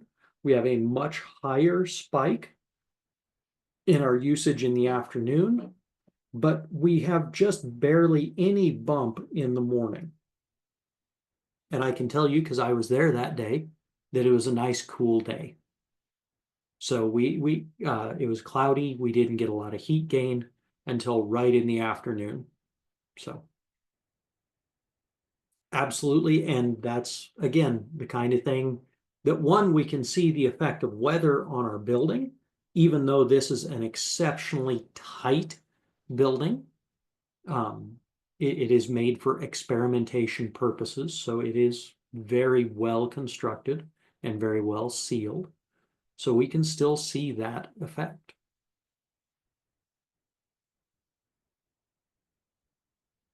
Excellent. So remember, your trend logs can tell you data about what's happening in your building. This one, the one specific thing I really wanted to get was that we weren't shutting down. And things like your air handlers, your airflows can really demonstrate that very well. Also, your temperature in relation to set point for your zones can give you that information as well, depending on what's happening in the rest of the building and the weather.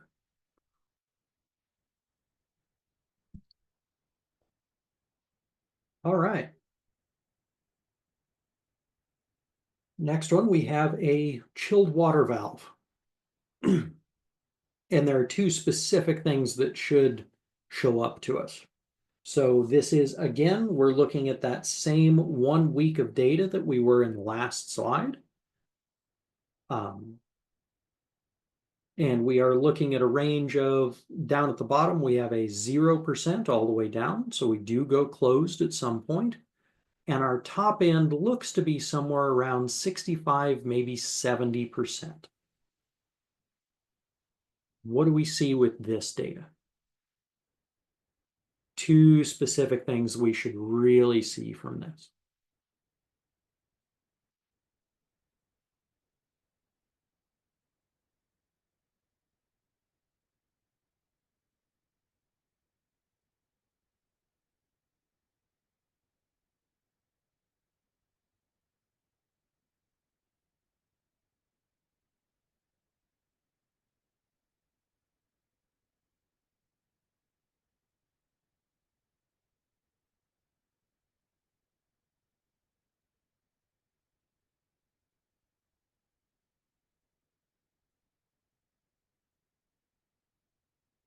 Anybody?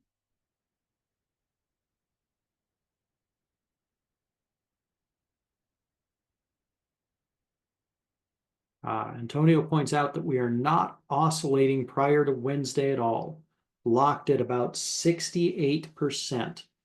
And at one point went to 0 after that. Yes, one of those things that I really wanted to point out was that before Wednesday, we were at what? Midnight? We were locked in to a specific percentage.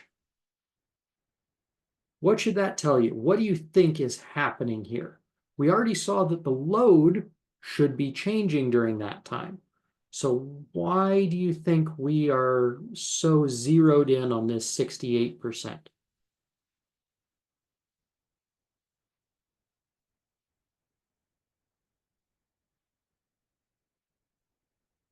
Absolutely right. Both Regina and Antonio got it in one go. It's an override. Somebody had our chilled water valve overridden at 68%. So this is exactly the kind of thing that you're going to see when you have an overridden point. When you find a set point that's overridden and it should be self-adjusting. We'll talk about those here in a minute, but especially with your outputs, you know, valve position, damper position, VFD speed. When something gets locked in this flat line, probably overridden. So worth taking a look. Then somebody noticed it on Wednesday. What happens after Wednesday?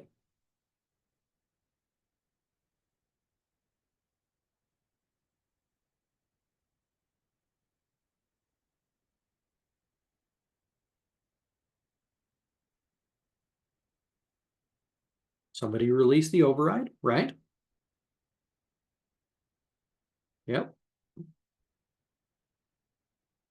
Are we good after we release that override?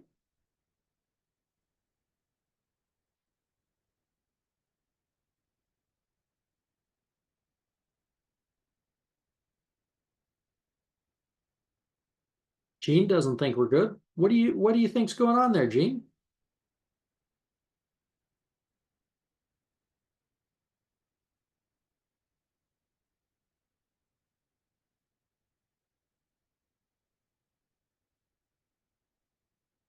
Well, here, I'll make it easier to see.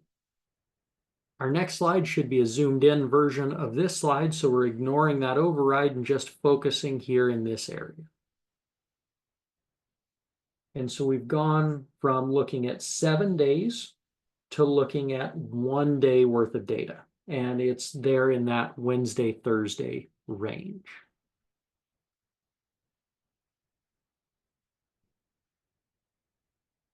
Could have been another override. Could be. Or remember, we said that it was nice and cool that day. So it could have just coincided, our valve closing completely, probably just coincided with a low load situation. It opened back up. Everything seemed okay. We'd want to check our zone temperatures, maybe, or our discharge air temperature to figure out why that happened. Maybe we dropped into economizer mode.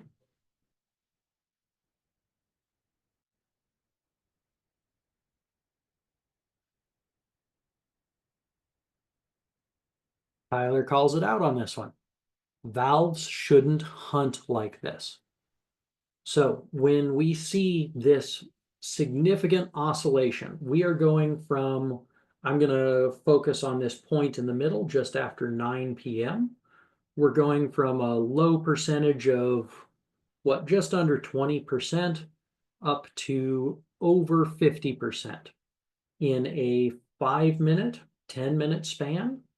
And then we're dropping back down to just over 20% within the same hour. Our valve is doing what we would call hunting. Okay.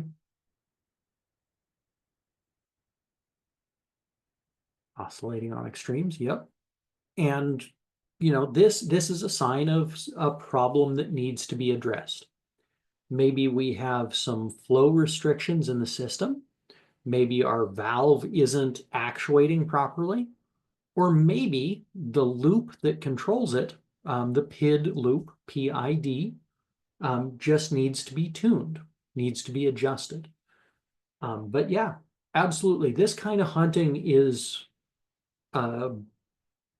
challenging in multiple ways. It could be a bad sensor as well, Dan. You're right. But we need to investigate it further, because anytime our valve is opening and closing this much, it's a sign that we're probably wasting a little bit of energy there, but we're definitely putting way more stress on our system, more wear and tear than we need to be, because that valve should kind of zero in on a middle position there somewhere where we're satisfied, and it may still move up and down some, but not as sawtoothed as this. I mean, if you put this on, you know, a piece of metal and cut it out, it'd make a nice saw blade, right? So We're shortening the life cycle of that valve. You're absolutely right, Antonio. And it may not be the only piece that we're shortening the life cycle on. If this is a large valve or if it's a small system, chances are we're probably also going to be having the effect directly back at our variable frequency drive as well. We could be or having wider problems than just this one valve as a result. All right. Last graph. Okay. Oh, this is just it's the same graph, just zoomed in further so we can see it in greater detail. And yeah, we're at 5-minute intervals, just this wicked sawtooth. You know, our oscillation cycle is about 30 minutes, 40 minutes to go from peak to peak. And so that is just a sign of a very there is a significant problem here. And I can tell you, because I went to solve this problem on this system, that it was a loop tuning issue.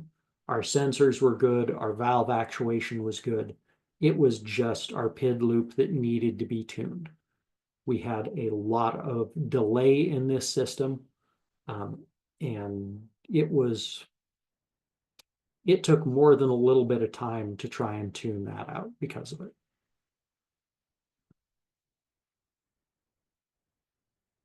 All right.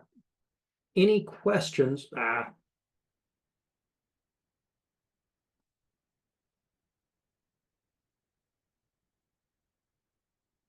we go. Any questions on trend logs before we move on to our reset schedules?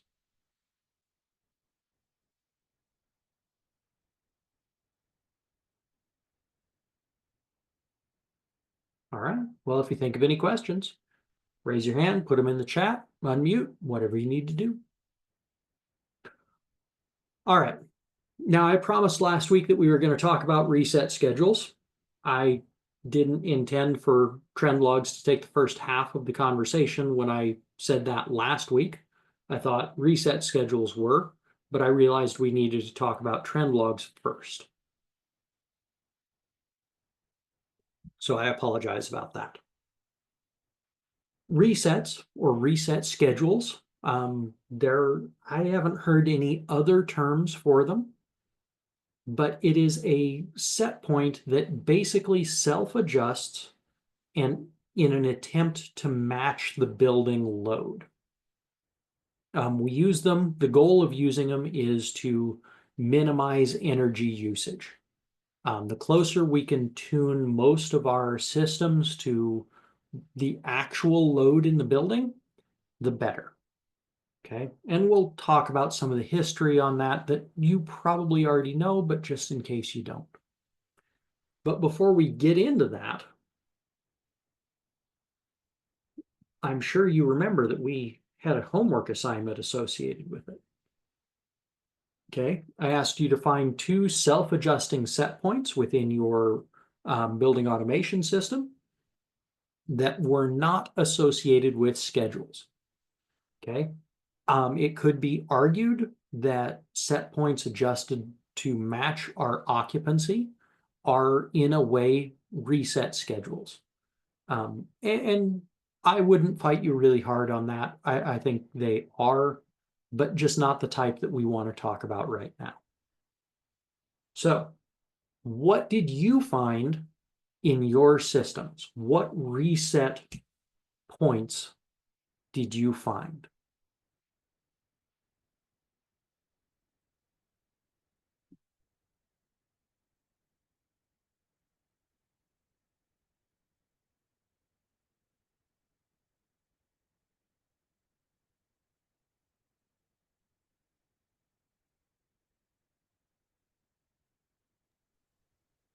Anybody?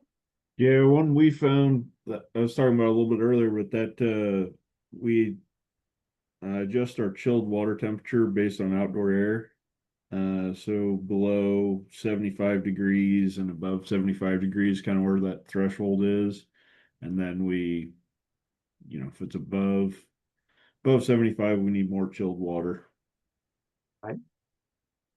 Absolutely. Do you know off the top of your head what those maximum and minimum values that you saw were? I can't remember exactly, but it was like 55 and it was like a 5 or 10 degree difference in temperature. Yep, that'd be about normal. We Yep. don't tend to run chilled water much lower than 44 degrees, except in specific circumstances. So yeah, great example of a reset. Was it overridden when you found it, Tyler? It wasn't. Nope. Hey, that's fantastic. That's a good Yeah. thing. Mhm. And you already said that what is driving that change in the set point is the outside air temperature. Yep. And those are the key things you need to know about any override, or not override, excuse me, reset, is one, that it's not overridden, two, its minimum and maximum values, and three, what is driving that change. Perfect. Anybody else? Or I'm sorry, Tyler, did you have a second one that you found? No, I didn't. That's okay. I know that they exist, but yeah, that's just one I quickly found. There we go. Thank you for sharing. All right, so what else did we find? Anybody else?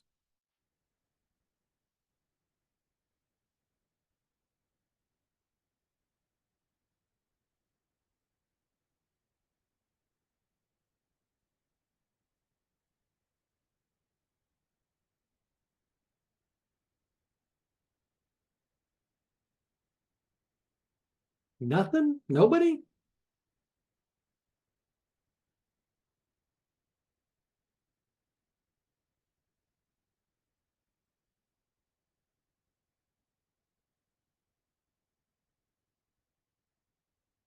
Okay. Well, we'll push Question. through. Oh, go for it, Gene.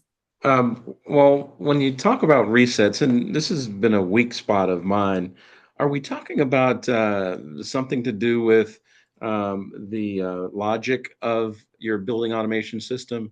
I understand the purpose of resets, and I can call it out, but specifically, I look at boiler resets for us in the wintertime, and it's a big deal. I mean, when it's a mild winter versus or a mild week in the winter during the heating season, or a very severely cold winter or winter week. But um, I just I have these programming spots within my automation where there are interlock definitions, and I this is where I'm guessing that the resets are.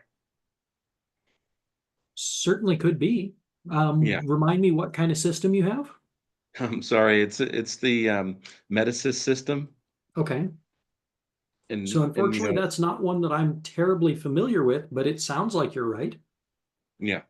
Um, as I've been in through the system for quite a few years, and I just don't see with the information on the side, reset values, and I don't see that. I usually would have to dig deeper, I guess, in within the interlock or the logic of a boiler in particular, or Mhm. maybe hot water system of some sort to actually find those parameters. Yeah. It's also possible with, especially with boilers, that the reset actually isn't within the BAS, that it's local into the boilers themselves. It used to be that we had very kind of rudimentary um, self-control of boilers, and we relied more heavily on the building automation system to handle those reset cycles. But anymore, a lot of us prefer to rely on the boilers themselves to do their own reset. because the manufacturers have set them up in such a way that that's really how they control most efficiently. So that is also possible in your situation, Gene. Thank you.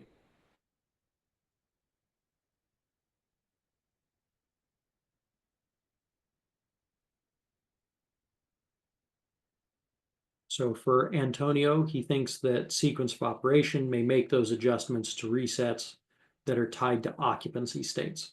And given that you're dealing with mostly rooftop units, if I remember right, Antonio, that doesn't surprise me. Rooftop units, especially ones that are relying on DX cooling and or heat pumps or gas-fired heat, a lot of times they don't support the variability of reset schedules particularly well.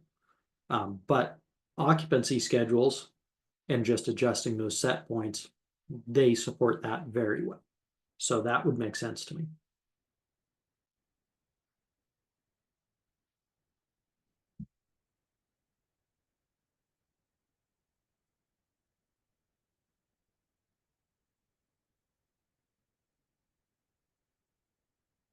All right.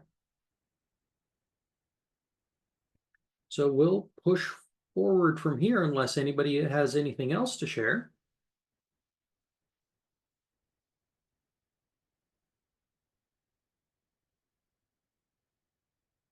Okay. So again, resets outside of our BAS are absolutely possible. From a historic standpoint, our reset schedules really started heavily with our boilers. You know, back when we first started installing boilers, especially gas-fired boilers, is what I'm mostly referring to here in our buildings, our commercial buildings. They just made hot water or they just made steam. And they had an upper limit set point that they cycled on and off on, whether it was pressure or temperature, you know, whichever it happened to be. And they, from a control standpoint, the extent of what we really did for those systems was we turned it on and we turned it off. Okay. But it produced fairly constant temperatures.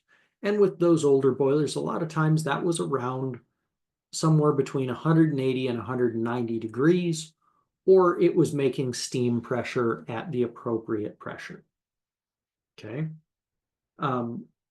As times changed, as cost increased, as our technology increased, we started to realize that we didn't always need that hot of water.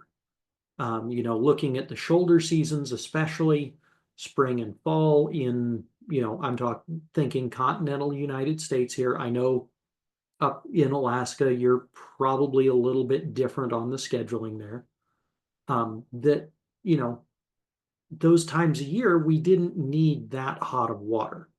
We maybe needed it that hot in the middle of winter, but, you know, those spring and fall months, we only needed, you know, 150 degree water, something like that. This was before we had condensing boilers, so we never really went below 140 degrees, or the acid would eat our heat exchangers for lunch and we'd have a flooded basement. Okay, so we started reducing those set points during those times when we didn't need it. And initially it relied on technicians manually making those adjustments, maybe on a daily basis or weekly basis, or maybe multiple times a day, depending on the circumstances. Of course, time moved on, technology moved on. We got things like condensing boilers.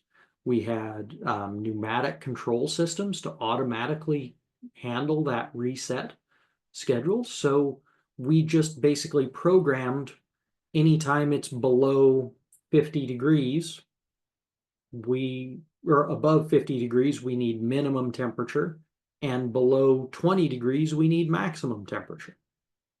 Using our outside air temperature to guesstimate our building load. Okay, and that's the way we did it for a very long time, 40, 50, 60 years is how long we did it, that more or less that way. Nowadays, a lot of times we still do it that way. And when we're doing resets outside our building automation system, especially for boilers, that is still how we do it. So our driver for set point change or adjustment there is our outside air temperature. It is our stand-in for building load. And historically, it's a pretty good stand-in. Okay, you might need to tune exactly when you need your maximum temperature and when you can go down to minimum temperature, but between those 2 points is a pretty straight line. And a lot of times, if our sequence of operation is to reset off outside air temperature, a lot of times, like I said, we like to have the boiler manufacturers do it on their own, especially when we have multiple boilers that are, and especially condensing boilers, because they operate so well at low load efficiencies. So we try and let them do it themselves. The only other place that I personally have seen resets outside of the building automation system is on cooling towers that were controlled directly by a chiller. And they were trying to maintain usually a specific condensing water temperature. Okay. And the driver for that adjustment could be a number of things. Our outside wet bulb temperature was definitely one of the more likely candidates, so that the cooling towers were controlling based on their approach temperature, because you can only get your water so cool depending on the combination of outside air and humidity. So, that's one way. Other times it's based on load of the chiller. If the chiller only needs to make 55-degree water, like in Tyler's case, when it's, still kind of cool out, it really doesn't need that cold of condensing water to be able to do so. It may be able to reduce the flow of the condensing water even. So in really advanced chiller control packages, usually you're going to see something like that in large chilled water applications, so big schools, more in the hotter climate zones. But it is possible. Okay. Inside our building automation systems, it is more common to see most of our other resets. We already talked about our hot water temperature, and now that we've moved into the system, we don't have to just rely on our outside air temperature. It's still historically how we did it and is a strong contender for continuing to do so. But there are other things that we can look at now as well. We can look at things that more closely approximate our building load. Things like our valve positions throughout the building. If we've got no hot water valves open, that tells us that we don't have any need for hot water in the building, so we can let our boilers idle at no fire. Okay, or turn them off.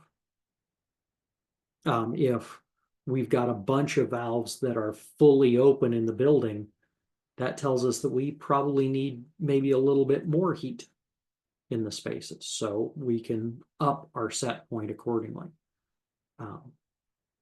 We can go all the way to our zone errors, the difference between our zone temperature and our zone heating set point, but that can be a little bit challenging sometimes, depending on your system, because it's a lot of data that you have to pull out of each of the VAV boxes.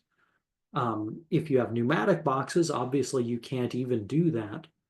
So it's taxing. It's one of the newer ways we're doing hot water resets. And when it's done correctly, it can be pretty effective. But again, it has to be done correctly. One of the other places that we've seen resets is air handler supply temperature. We've seen these for at least 20 years because the first project I ever worked on had air handler resets in it. So I know that they've been around for at least 20 years. And chances are they've been around for 25 or 30 years, or maybe more. And again, just like Tyler talked about, or we with his chiller, or we talked about with our hot water systems, we're just trying to match the air handler's load to our building, the air handler's supply to our building load. Okay, if we need a bunch of cold air, then yeah, let's bring that supply air temperature down to our low limit, usually about 55 degrees. That provides us good, cool air that's been effectively dehumidified in most circumstances. Okay, so that's a common low limit. But if it's the middle of winter and nobody needs cold air, why go through the effort to make cold air just to have to heat it up again for most of the spaces? So let's reset our supply temperature up. Maybe, if nobody in the building needs cooling, then maybe we want 65 or 70 degree air coming out. Really depends. And this is can be driven by one of a couple of things.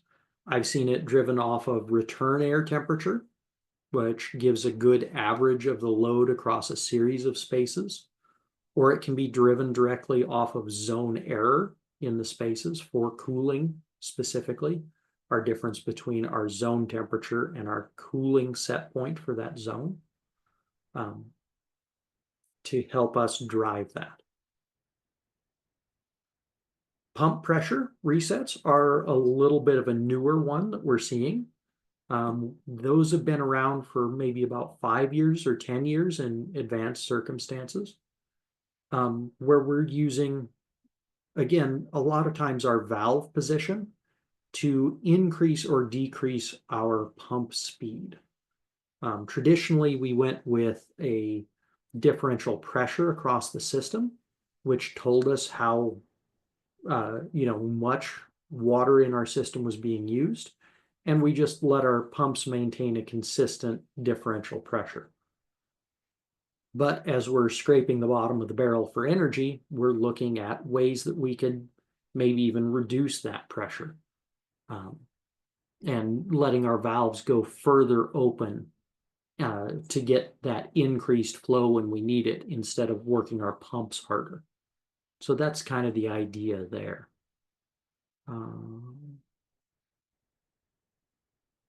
Let's see, I got a couple comments here, or one comment here from Antonio. Typically operate in high heat, high humidity regions. We don't typically adjust air handler supply temperature. Need 55 to dehumidify, particularly when dealing with outside air.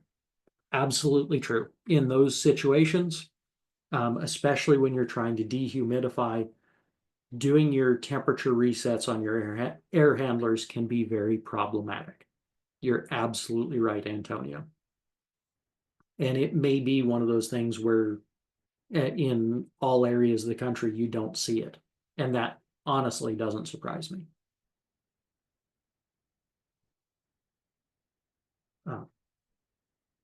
But along with our pump pressure resets, we're starting to see fan pressure resets doing the same thing. But instead of looking at our water valves, of course, we're looking at our air dampers on the VAV boxes. And this one is being really popular lately that I've seen, where we try and bring down our supply static pressure and let our VAV boxes go further open.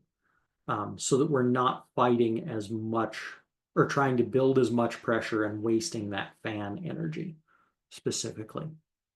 And these ones, the only way I have seen them done that worked was looking directly at damper positions. So whether that's the only effective way or just the way that actually works, that I can't necessarily say. Okay. Do those make sense?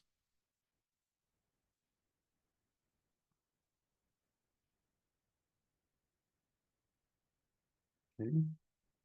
So just like with our trend logs and our alarms and so many of the other things that we've already talked about, our reset schedules rely on sensors that are accurate.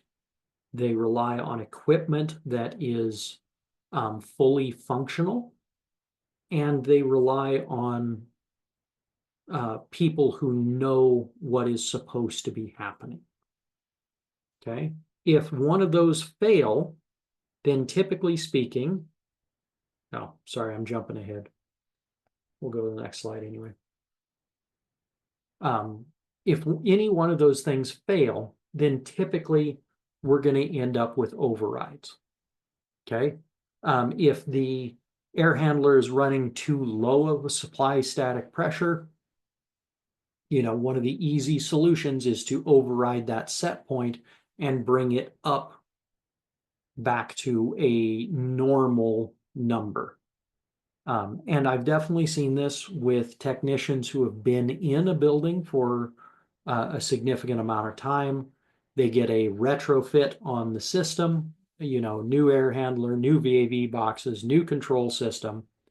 They're not familiar with it, and they know that the old air handler had to run at 1.5 inches of static pressure, or they lost the building.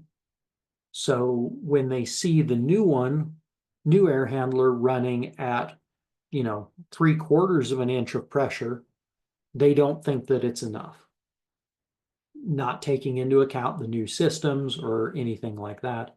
And so they override it back up to 1.5 inches where they know it will work. And will it work? I'm sure it will. Is it the most energy efficient? Probably not. Okay.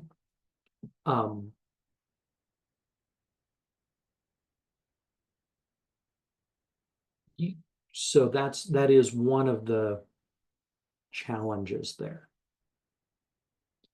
When we override our resets, it will have a significant impact on the effectiveness of that reset. Remembering that its main goal is to minimize our energy usage. So it can drive our energy usage up.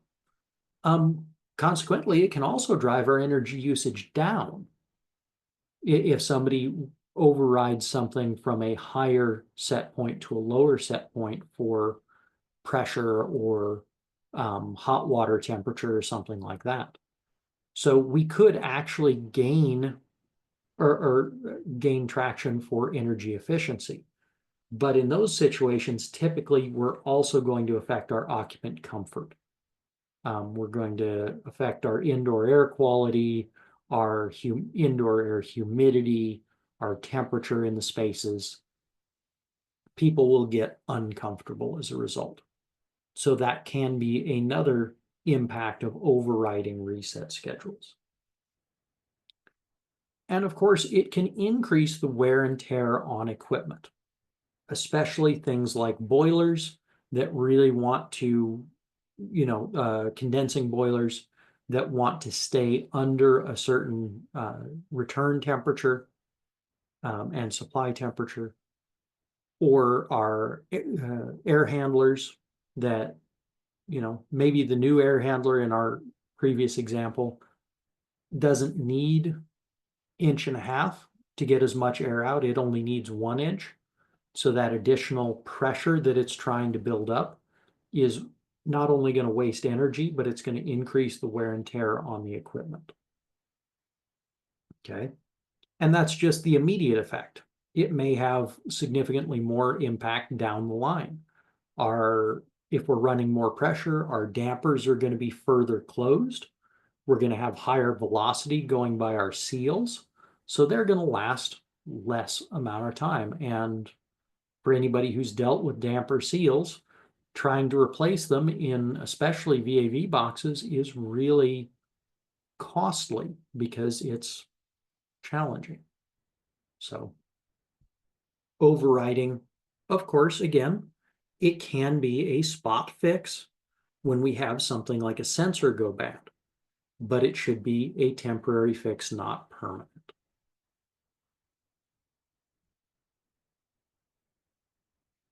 Okay. And of course, do our reset schedules impact energy usage? Of course they do. That's their entire goal. So, yeah, they do. How much energy impact will there be? Depends on the size of the system. Depends on what resets you're doing. We've seen and proven the usefulness of hot water resets over literally decades, to the point where we do it in almost every commercial building that has a boiler. Okay, that's the level of proof we've done with that system. We've done it on many air handler systems, again, where humidity and conditions allow us to do so for at least, again, 20 years. And it's to the point where we are doing it more and more. So again, it's proven to be useful. Is it right for every situation? No, it's not. I'll be the first person to say that. But is it an option? Definitely is. Okay. Chilled water supply temperature. It may work really well there as well. Again, if you're in something that's maybe a drier climate, maybe you're in Wyoming or Utah, in a shoulder season or even early summer, when it's not terribly hot, you may be able to get away with a warmer chilled water temperature and save energy. It is not a simple answer as far as how much energy can be saved with resets.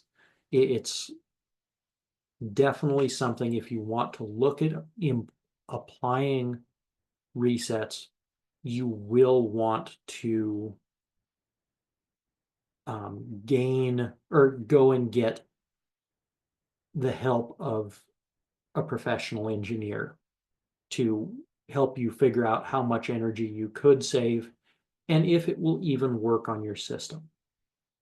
Okay. And that's one of the points where I'll caution you. With the more advanced resets, and specifically things like pump resets and fan resets for pressure, you have to be careful with older systems, because sometimes those pressure set points that we have in place are there specifically for a reason, because that's the pressure that we need to be able to get our water or our air out to the extremities of the system. Okay. So maybe we have a fan coil unit that's in the locker room off the far gymnasium, and we have to maintain at least 15 PSI of differential pressure on the hot water system to be able to get the hot water that we need, the flow to that valve. Okay, as a specific example that I've seen. Or maybe we have a particularly convoluted run of ductwork to get air to a classroom that has also been repurposed as a computer lab. something like that, we may need to run a minimum duct pressure to make sure that that space gets the airflow it needs for cooling. Okay, those types of things. So if you're going to start trying to add reset schedules to your, or resets to your building, which I do encourage you to think about, be thorough with your investigations on the front end. Okay.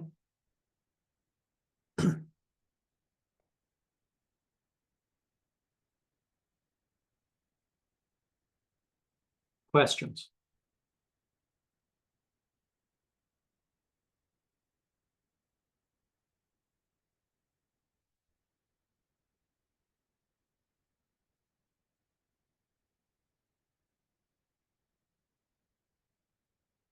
Anybody have any questions on reset schedules or trend logs?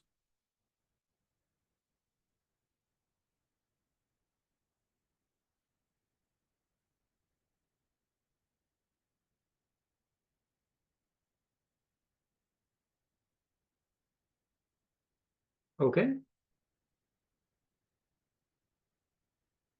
Homework for next week.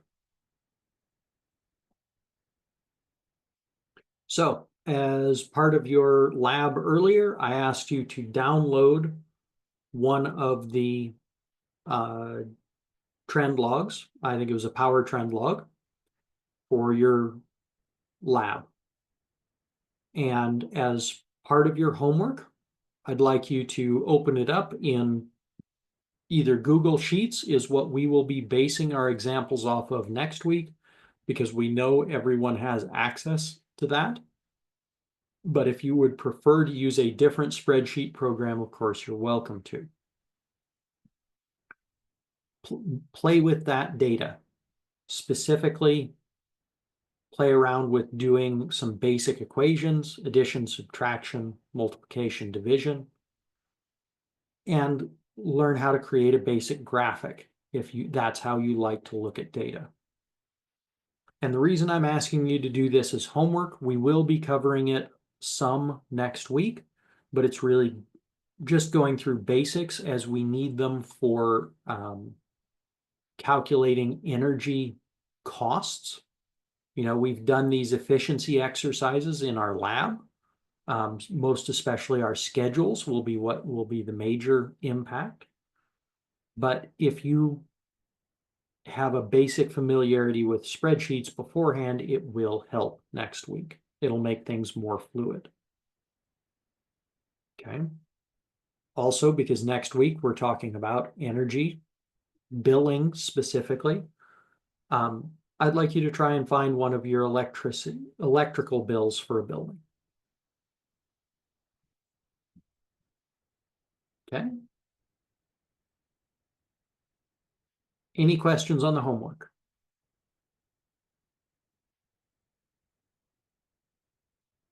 If you don't have access to electricity bills, that's a great question, Kaylee.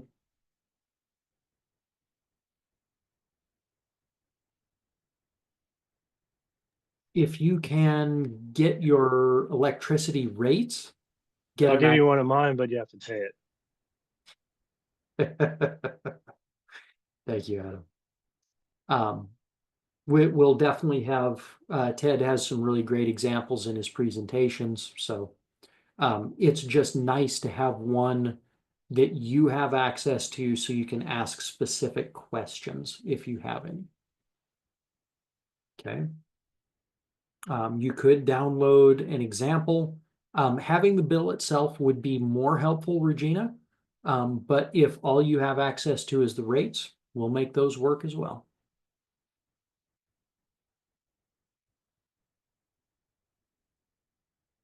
Oh, Antonio's got a good idea. Downloading a sample from your utility or REP, I'm not familiar with.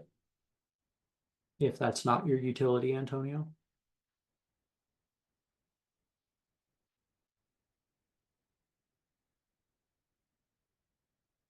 retail electric provider. Okay.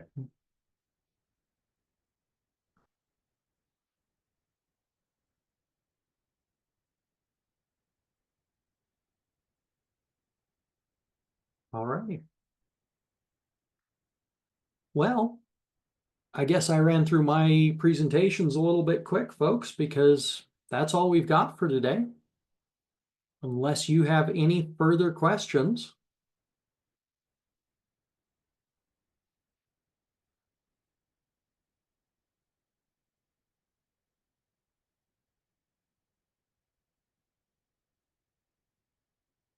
And of course, if you've got any questions over the week, feel free to email me. I'll put my email in the chat again.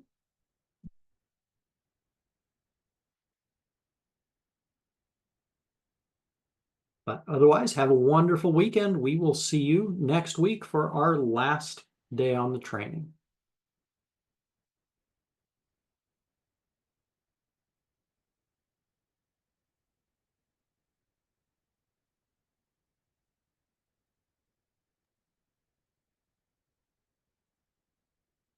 All right, take care, everyone.